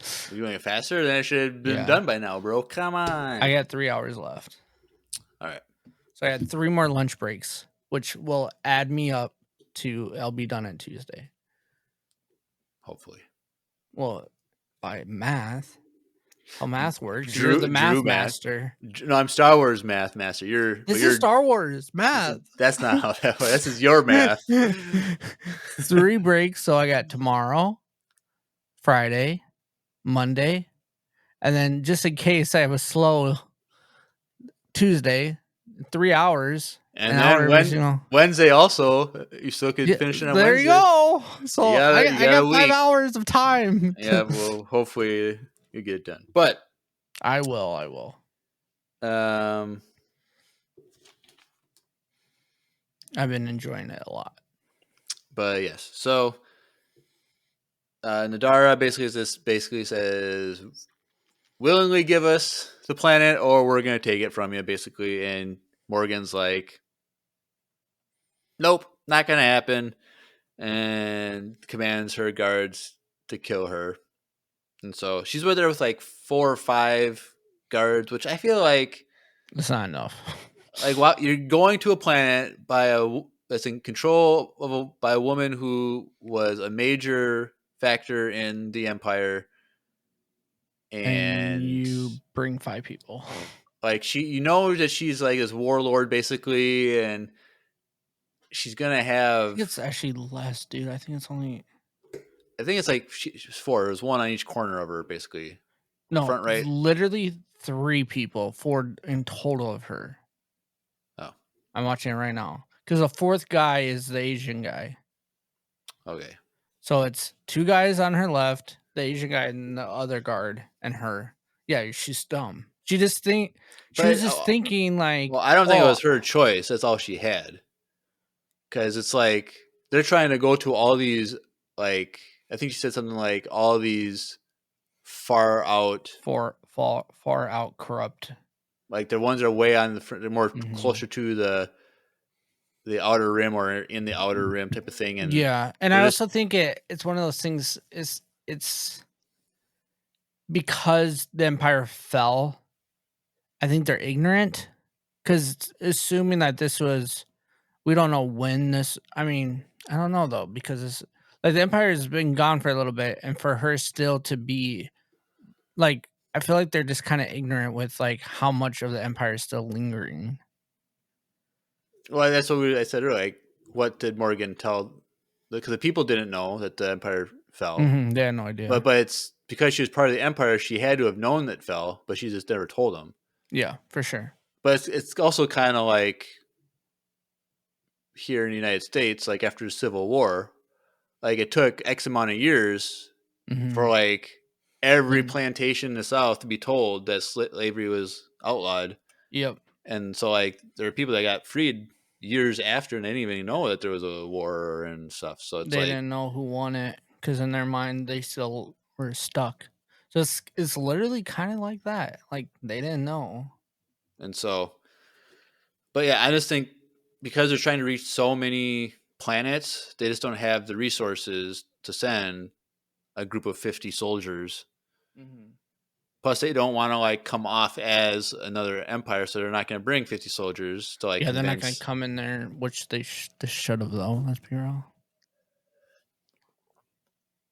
But whatever. But Morgan commands them, her droids, to kill her, the ambassador. So Which she's was running. from that planet originally. Yeah, she was in last episode. Oh, I didn't realize that. Like when I was watching it, I was just Yeah, so when she lands with her gold ship, and she's just telling everyone failed, oh and yeah, she's standing right there. that's cool. So she's running away. Her guards get killed. Morgan tells Wing, like, don't do anything because your people here need you more than I need you. So, like, if you die, then they have no hope. Like, you're the only one that's going to keep them in line, basically. Or else I'm going to kill them all. Nadara, she gets on her comm to R8, her droid, and says to send a distress signal. And as that's happening, Nadara, she's just running, zigzagging throughout the buildings, trying to like get out of the eyesight of the guards and get her way to the gate. She finally gets out of the gate, and then two guards on the top of the wall shoot explosives onto the ship. And boom! Ship gets exploded. Nadara gets yeeted away from the explosion. And Morgan then has her guards get flamethrowers and start setting the forest on fire right away. Like, it's not like, oh, we're going to collect the body and yell at everyone and then do it. Like, it was like, there's already a little bit of fire, so we might as well just make it big. But I think she also did it to kind of make it Keep look control. make it look like the explosion caused the fire. Like, so it's not her fault. So, like, if the New Republic did come, like, hey, no, the ship exploded. Oh no, like it caused the forest fire. Like, we see all those commercials, like, make sure you put your bonfire out because one spark can start a forest fire type of thing. But then Wing Only goes. you can prevent forest fire, Morgan. Yep, Smokey the Bear. But then Wing goes to Nadara and she's like, you're the only one that can protect them. Like, you need to be brave and patient. Like, you can get this done. Like, one little act can help save the galaxy. Like, you can do this, Wing. I believe in you. Type of thing. And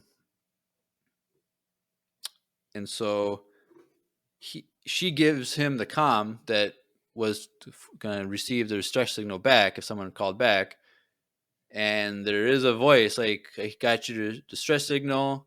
Who is this? Now, did you watch it with subtitles or read the credits? Did you recognize the voice? Mm-mm.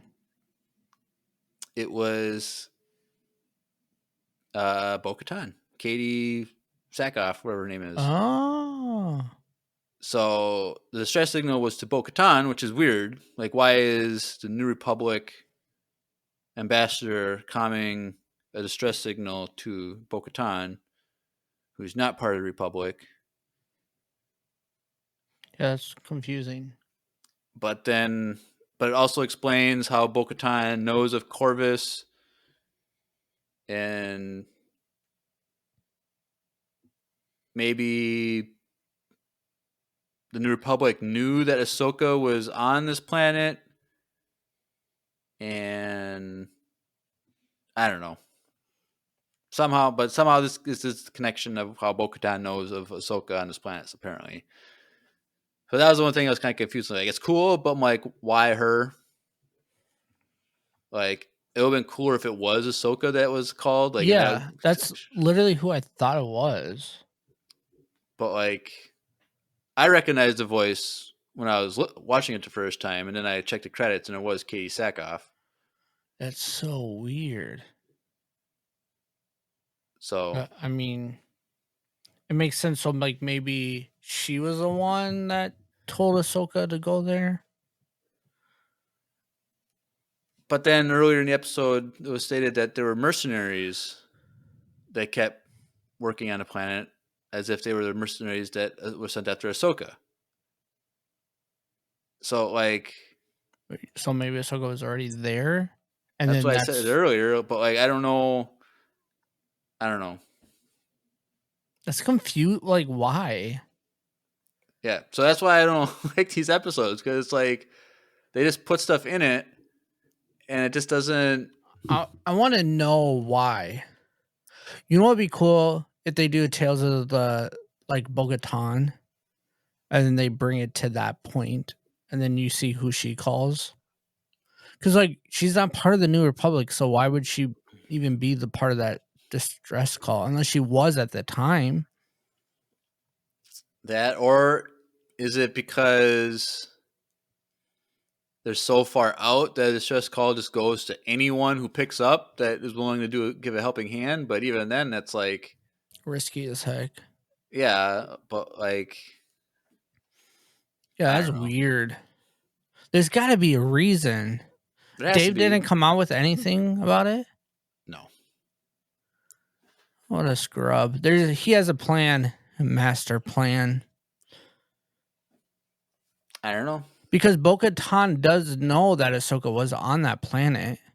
Yeah, Unless she was there first and was the one that related to the New Republic that there's still an Imperial presence on the planet.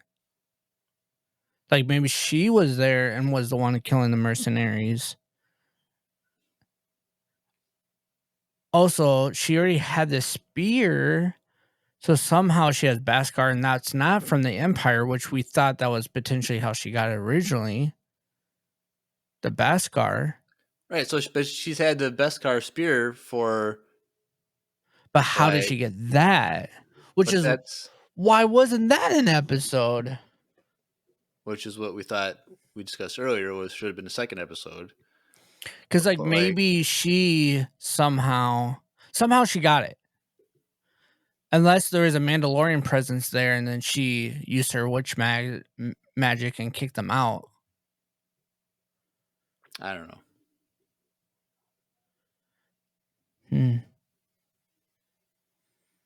Now I kind of gotta watch the whole season, Mando season 2. But even then, that's just 2 episodes from Mando season 2, or episode 3. Episode 3 when they find Bo-Katan, and then episode 5 is when they go to Corvus. But it's just like there wasn't really a lot of information. She was like, just go to this planet, and there's a Jedi named Ahsoka there.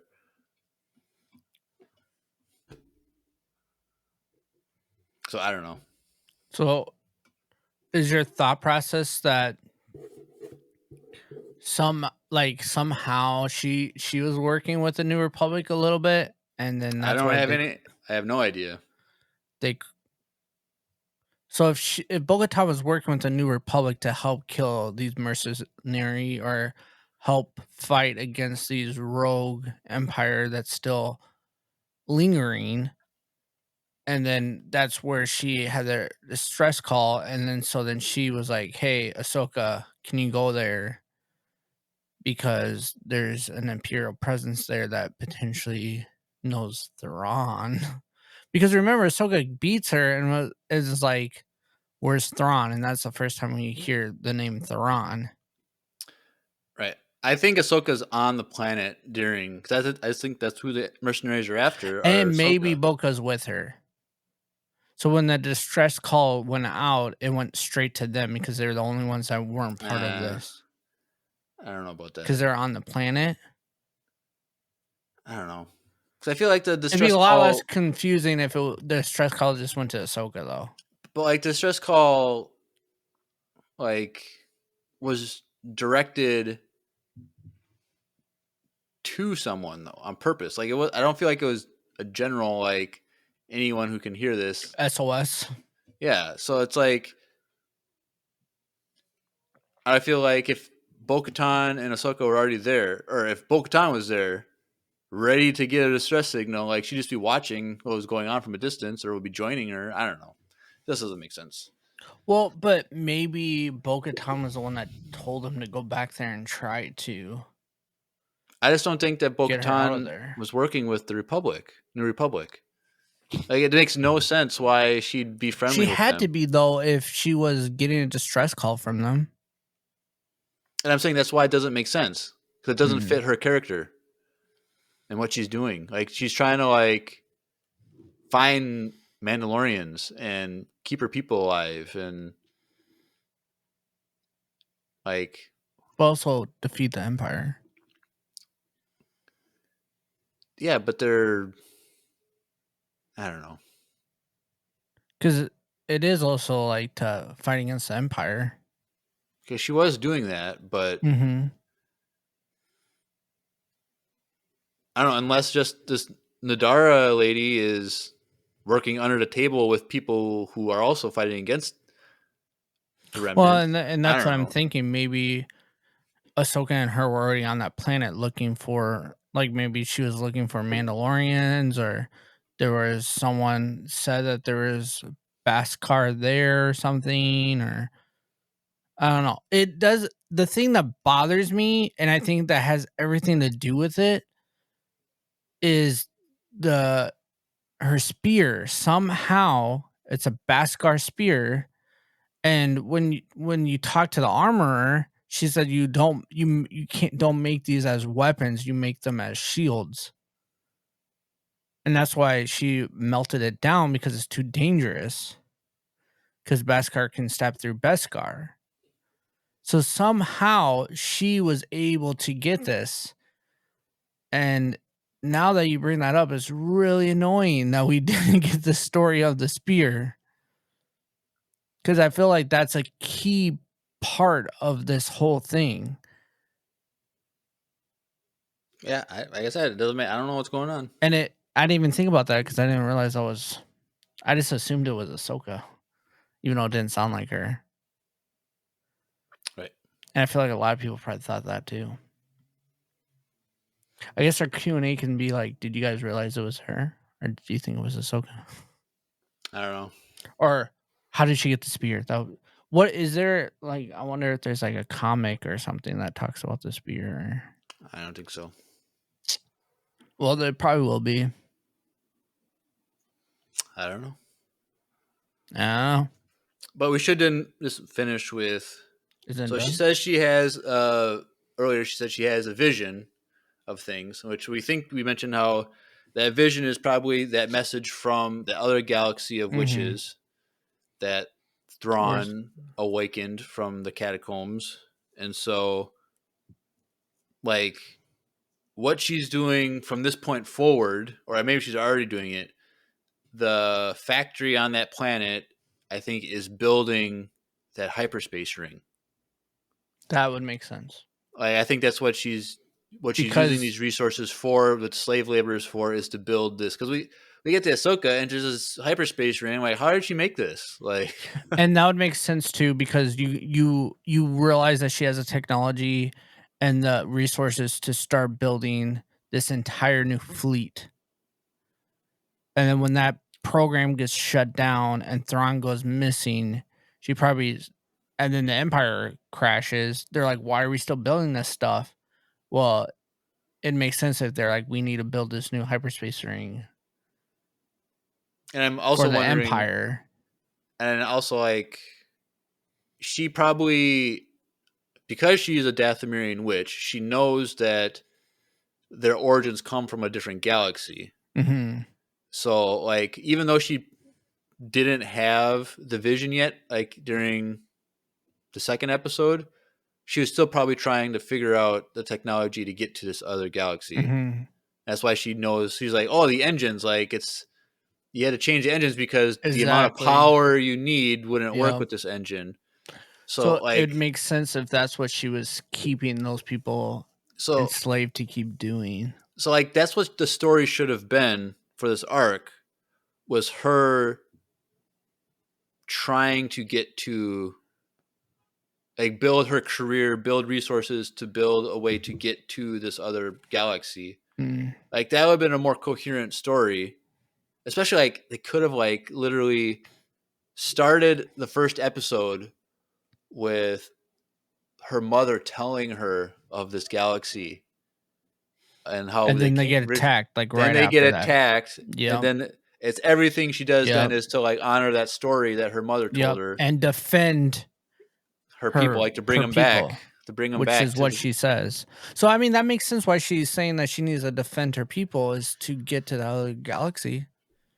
Right, but they didn't really make it clear. But the thing is, they didn't make it clear. Like, we had to place this together as freaking And nerds. most people aren't gonna like make deep dive like we do and like connect things to like make that makes more sense. That's why we do this. Yep. So if you are a fan listening to this and your friends don't know what's going on, tell them to listen to us and we'll explain it for you. Yep. Exactly why we do this. And there's so many conversations with people outside and they ask me these questions. I'm like, I literally spent 2 hours already this week explaining this, but let's do it again. Yeah, there's just times when people just ask me about stuff and so I'm like, I love Star Wars and talking about, but I'm like, I talk about it enough. I would rather you just listen to my. There is certain points where, like, especially like close family, when they ask me questions about like the last episode of The Mandalorian, and like, what does this mean? And I'll be like, go listen to my last episode. And they're like, what do you mean? I'm like, I literally explained this for 2 hours. Just go listen to it. Oh, okay. And then they never. Yeah, I know. The scrubs. But you, diehard listeners and longtime listeners, you guys take the dub because you guys understand. Yep. The check is in the mail right now. Or just join the Discord. It's a join great the Discord transition. or whatever. Join the Discord. No, not yet. We still got another segment. I'm just saying, just join the Discord. Have that community. There's a community that even deep dives more and talks about last week's episodes and breaks down and also just talks about their dogs and stuff. So it's a fun community. Yep. But yeah. So story was okay. Could have been done better. I like the Barris story better. I think it's a more coherent story, but I don't know. Yeah. We'll see what the next Tales series is. I think overall it wasn't bad. I don't think it was as good as Tales of the Jedi.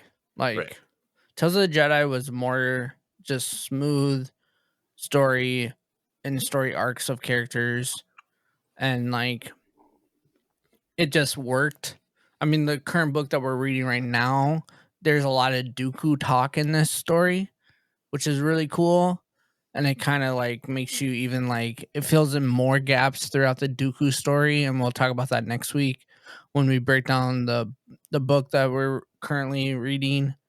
And it also like helps you with episode 1 too. Like a little bit. The development between those two characters is really cool. But that's for next week. So tune in next week if you guys want the breakdown of Master and Apprentice book, because it'll be fun. It's fun juicy. Breakdown. Yeah. All right. Well, that is Tales of the Empire. But let's transition over to everyone's favorite time of every episode, voicemail time.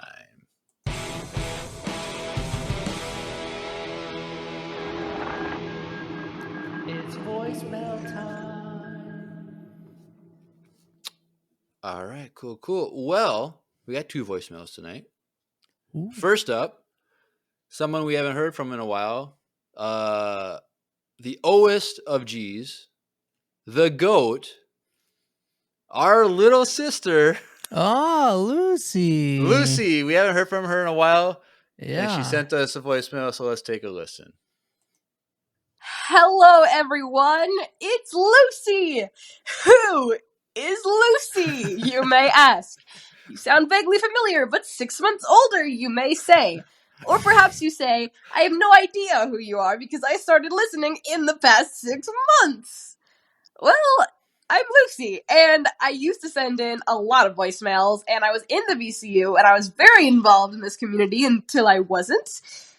And that began around the end of 2023, so I've been shirking my responsibilities for some time now. 10-second recap of recent Star Wars thoughts. Tales of the Empire, love Thrawn, fascinated by Barriss, Bad Batch ending, shocking, wholesome, but good closure.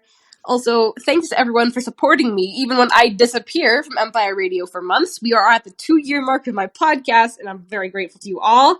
Random question, favorite summer pastime? Not quite summer, but it feels like it here. That's me, and may the force be with you! Awesome. There was no question. There was she said, what is her favorite summer pastime? That was her question. What is our favorite summer pastime? Yes. But before we answer, thank you, Lucy, for sending Lucy, that. welcome back. It's good to hear from you. Hopefully we hear more of you throughout this summer. Yeah, that'd be dope. Because we missed you. Like every week, I was just hoping, are we going to get something from Lucy? We never got, but we got one finally. Yes. And so hopefully we hear from you a lot more. And she said that she's celebrating 2 years of her own podcast that we inspired her to start. And so For Light and Light. Go check that out. For Light and Life podcast. A lot of fun stuff, a lot of Star Wars content on there. Go check that out. But yes, favorite summer pastime. Drew, what do you like? You're a big summer guy. I am. I'm like trying to get into it slowly. But yeah, my favorite summer pastime is fishing, I think, and camping and outdoors and just all the outdoor things you do in the summer. I went hiking last weekend in Duluth, and that was really fun. And yeah, that kind of started it for me. And I'm like trying to figure out if I can go fishing this weekend and all that stuff. So yeah, I'm pretty excited for summer to be here. Granted, it felt like it really didn't always leave because we didn't have like a winter this year. Like even when it was cold, like at the end of the week, it was like 50 degrees for some reason. Like it was the weirdest winter of all time for sure. But yes, for sure. Summer pastime, fishing, and outdoors. Jeremiah. Cool. Well, when I was a teenager, I would have said like baseball. Oh, I used to play baseball. I used to watch baseball like crazy. But the older I get, the more I hate summer because I just hate warm weather. I'm already over summer. Like it's not even technically summer; it's still spring, and it's already too hot. I'm already sweating like crazy. it has been actually kind of hot. And so I'm over summer. But currently, what is a good summer thing? I don't know. Like, You don't like swimming? no, haven't gone swimming in like 20 years, literally. You don't go to your family's cabin. I haven't been there in like 10 years. So yeah, that's Jeremiah. I know mine. Because I hate hot weather so much, I like taking cold showers. So I always enjoy cold showers in the summer. So that's my Do you summer do you, do you eat more ice cream in the summer? I don't need an excuse to eat ice cream, but it's been a while since I've had ice cream because I just eat so much of it. I'm like, this is not healthy for me. Yeah, and that's the thing with like people in Minnesota, like we still like consume the most ice cream in the U.S., Right. which is kind of crazy. Right. But yeah, there's like also the other day, I made Miles walk and half a mile to Dairy Queen and then half a mile back, and that boy did not make it the whole half a mile back. But going there, he was like, he walked it and he was fine. And then he got the ice cream, ate it. Halfway through, he's like, that he made me like literally carry him for like 10, 15 blocks or something. It was rough. 15 blocks. That's a lot more than a half mile. Or what? It felt like it, but it probably wasn't that You had much. to carry a chunky boy. Yeah, he's like almost 40 pounds, bro. It's heavy, dude. Carrying that blocks is not You got a wagon? No, like typically we would just put him in his car seat or whatever, or a wagon, but we kind of like he wanted to walk, and we're like, oh, I just want to test and see how far he can go. Yeah, probably not. You should have just brought the wagon with and have him walk still, and then when he got tired, he could storm in the wagon. Yeah, you're right. But then like last weekend, he went hiking with me in Duluth, and he survived. But we took we went to like the fall area where there's like multiple layers of like falls, and we spent like an hour or 30 minutes at every single rock throwing potential spot in water. That boy loves throwing rocks in water. It was like his favorite thing in the world. So like I can't tell you how many rocks I skipped over the weekend, but it was fun. Fun. Yeah. But yes, thank you, Lucy. Yes, thank you. Welcome back to the community. Hopefully the summer is a little bit more chill and you're able to send in a lot more voicemails. And I have a picture of you literally hanging on my wall now. Well, not of her specifically. Well, but of her character in the VCU. Yep. Which, if you're watching the live stream, you can see it. But hopefully by next week, the YouTube version will have. Yeah, I'm going to change some things around so it's get rid of that Thrawn boy right there and put. Yeah, I know. Lucy and Takai up. Yeah. All right. Well, that's Lucy, but we still have one left from our good friend Elias. So let's take a listen.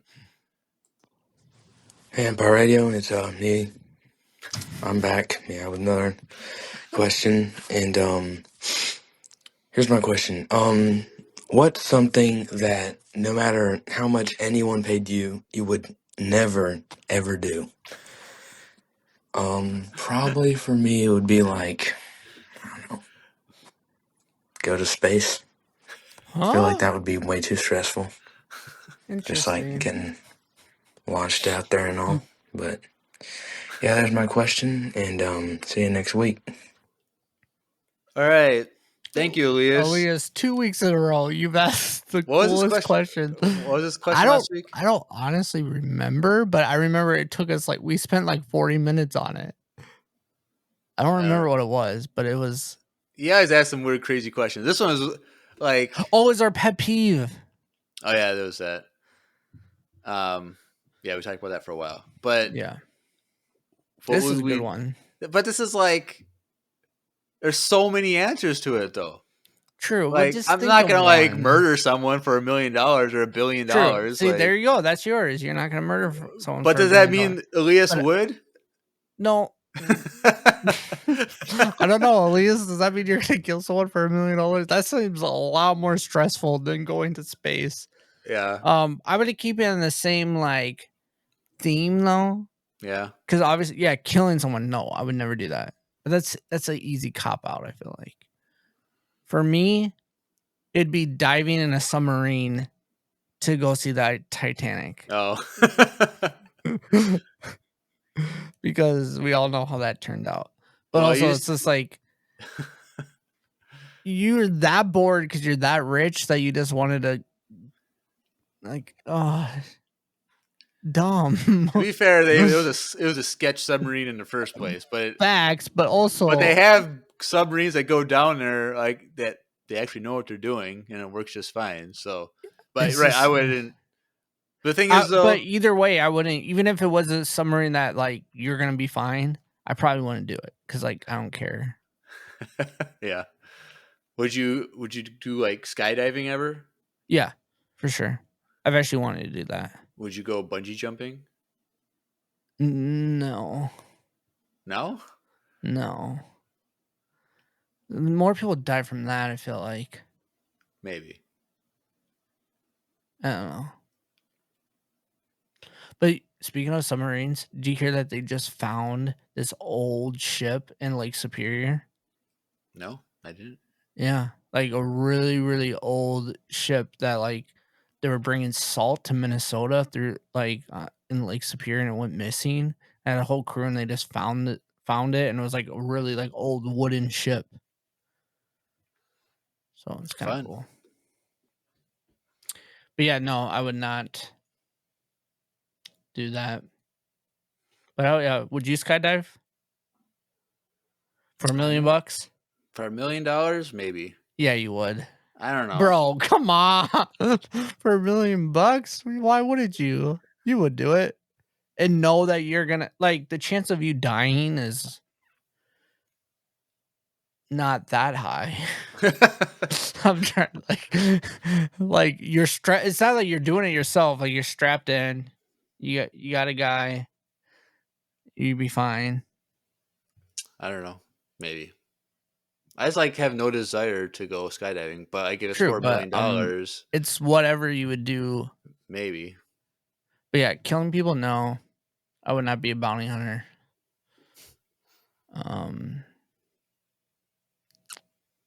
For you, it'd probably be like, would you move to a different state for $1 million? Maybe. It's kind of lame here in Minnesota these days.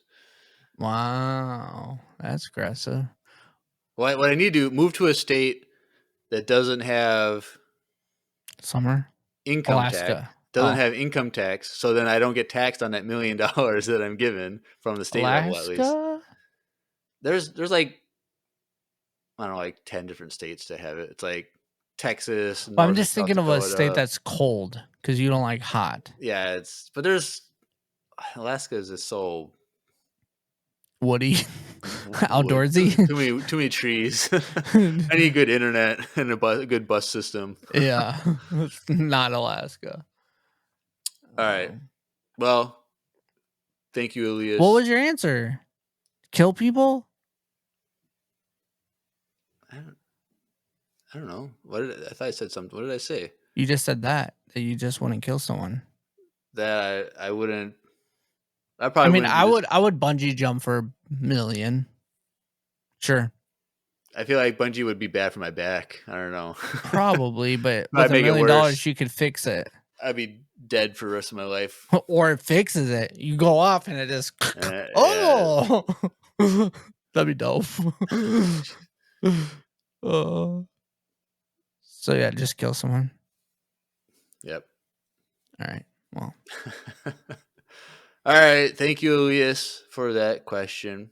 But that's everything we have planned for tonight. So let's just go over some socials and we'll get out of here. If you want to get connected to Empire Radio more than you already are, if you're only listening to us, that's not the full experience of the Empire. So go into the description below, click the link, links.co/Empire Radio. Click that landing page for everything. So you can follow us on Facebook, Instagram, YouTube, Twitch. We do live streams. We were talking to people in the chat tonight during the live streams. You can join us and fact check us and answer some of the questions if we need help or whatever. Join in the Twitch live stream. You can send us an email. We have a fan email. We have a link for the Discord. Join the Discord.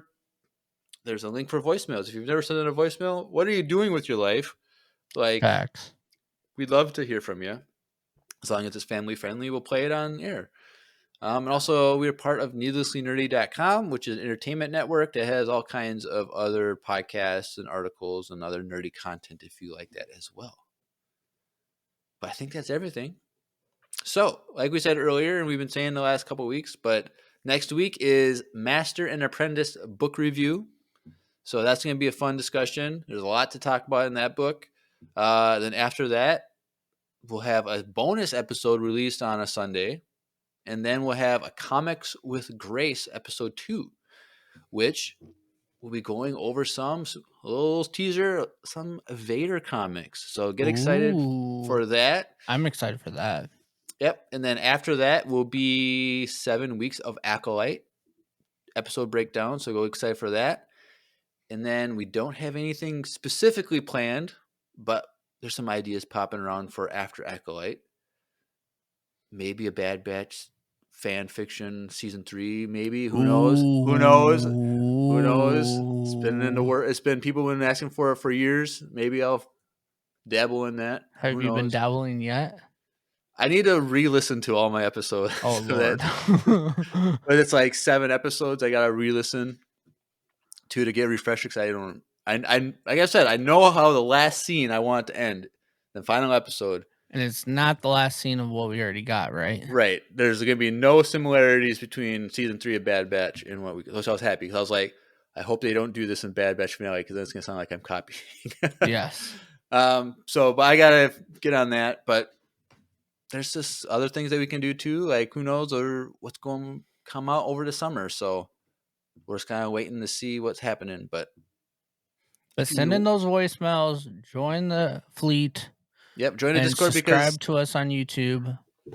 Yep, and in the Discord there is like a content suggestion tab. So if you have ideas for episodes, you could go put those ideas in the Discord, and sometimes we borrow from that list, and we'll do some of those ideas as well. But who knows? And you know what? I think if we're gonna start borrowing from your guys' list too, we'll give you guys a shout out and say it was your idea. So if you want additional shout out to the episode of the podcast, give us your ideas of what you guys want, and always go on Twitch too. And if you guys want to interact with us live on Twitch, twitch.tv/Empire Radio. All that stuff is linked down below, like Jeremiah said. Yep. Cool. Alrighty. Anything else, Drew? Nope. Well, you've been listening to another Empire Radio episode. I'm Jeremiah. I'm Drew. And may the Force be with you. Always.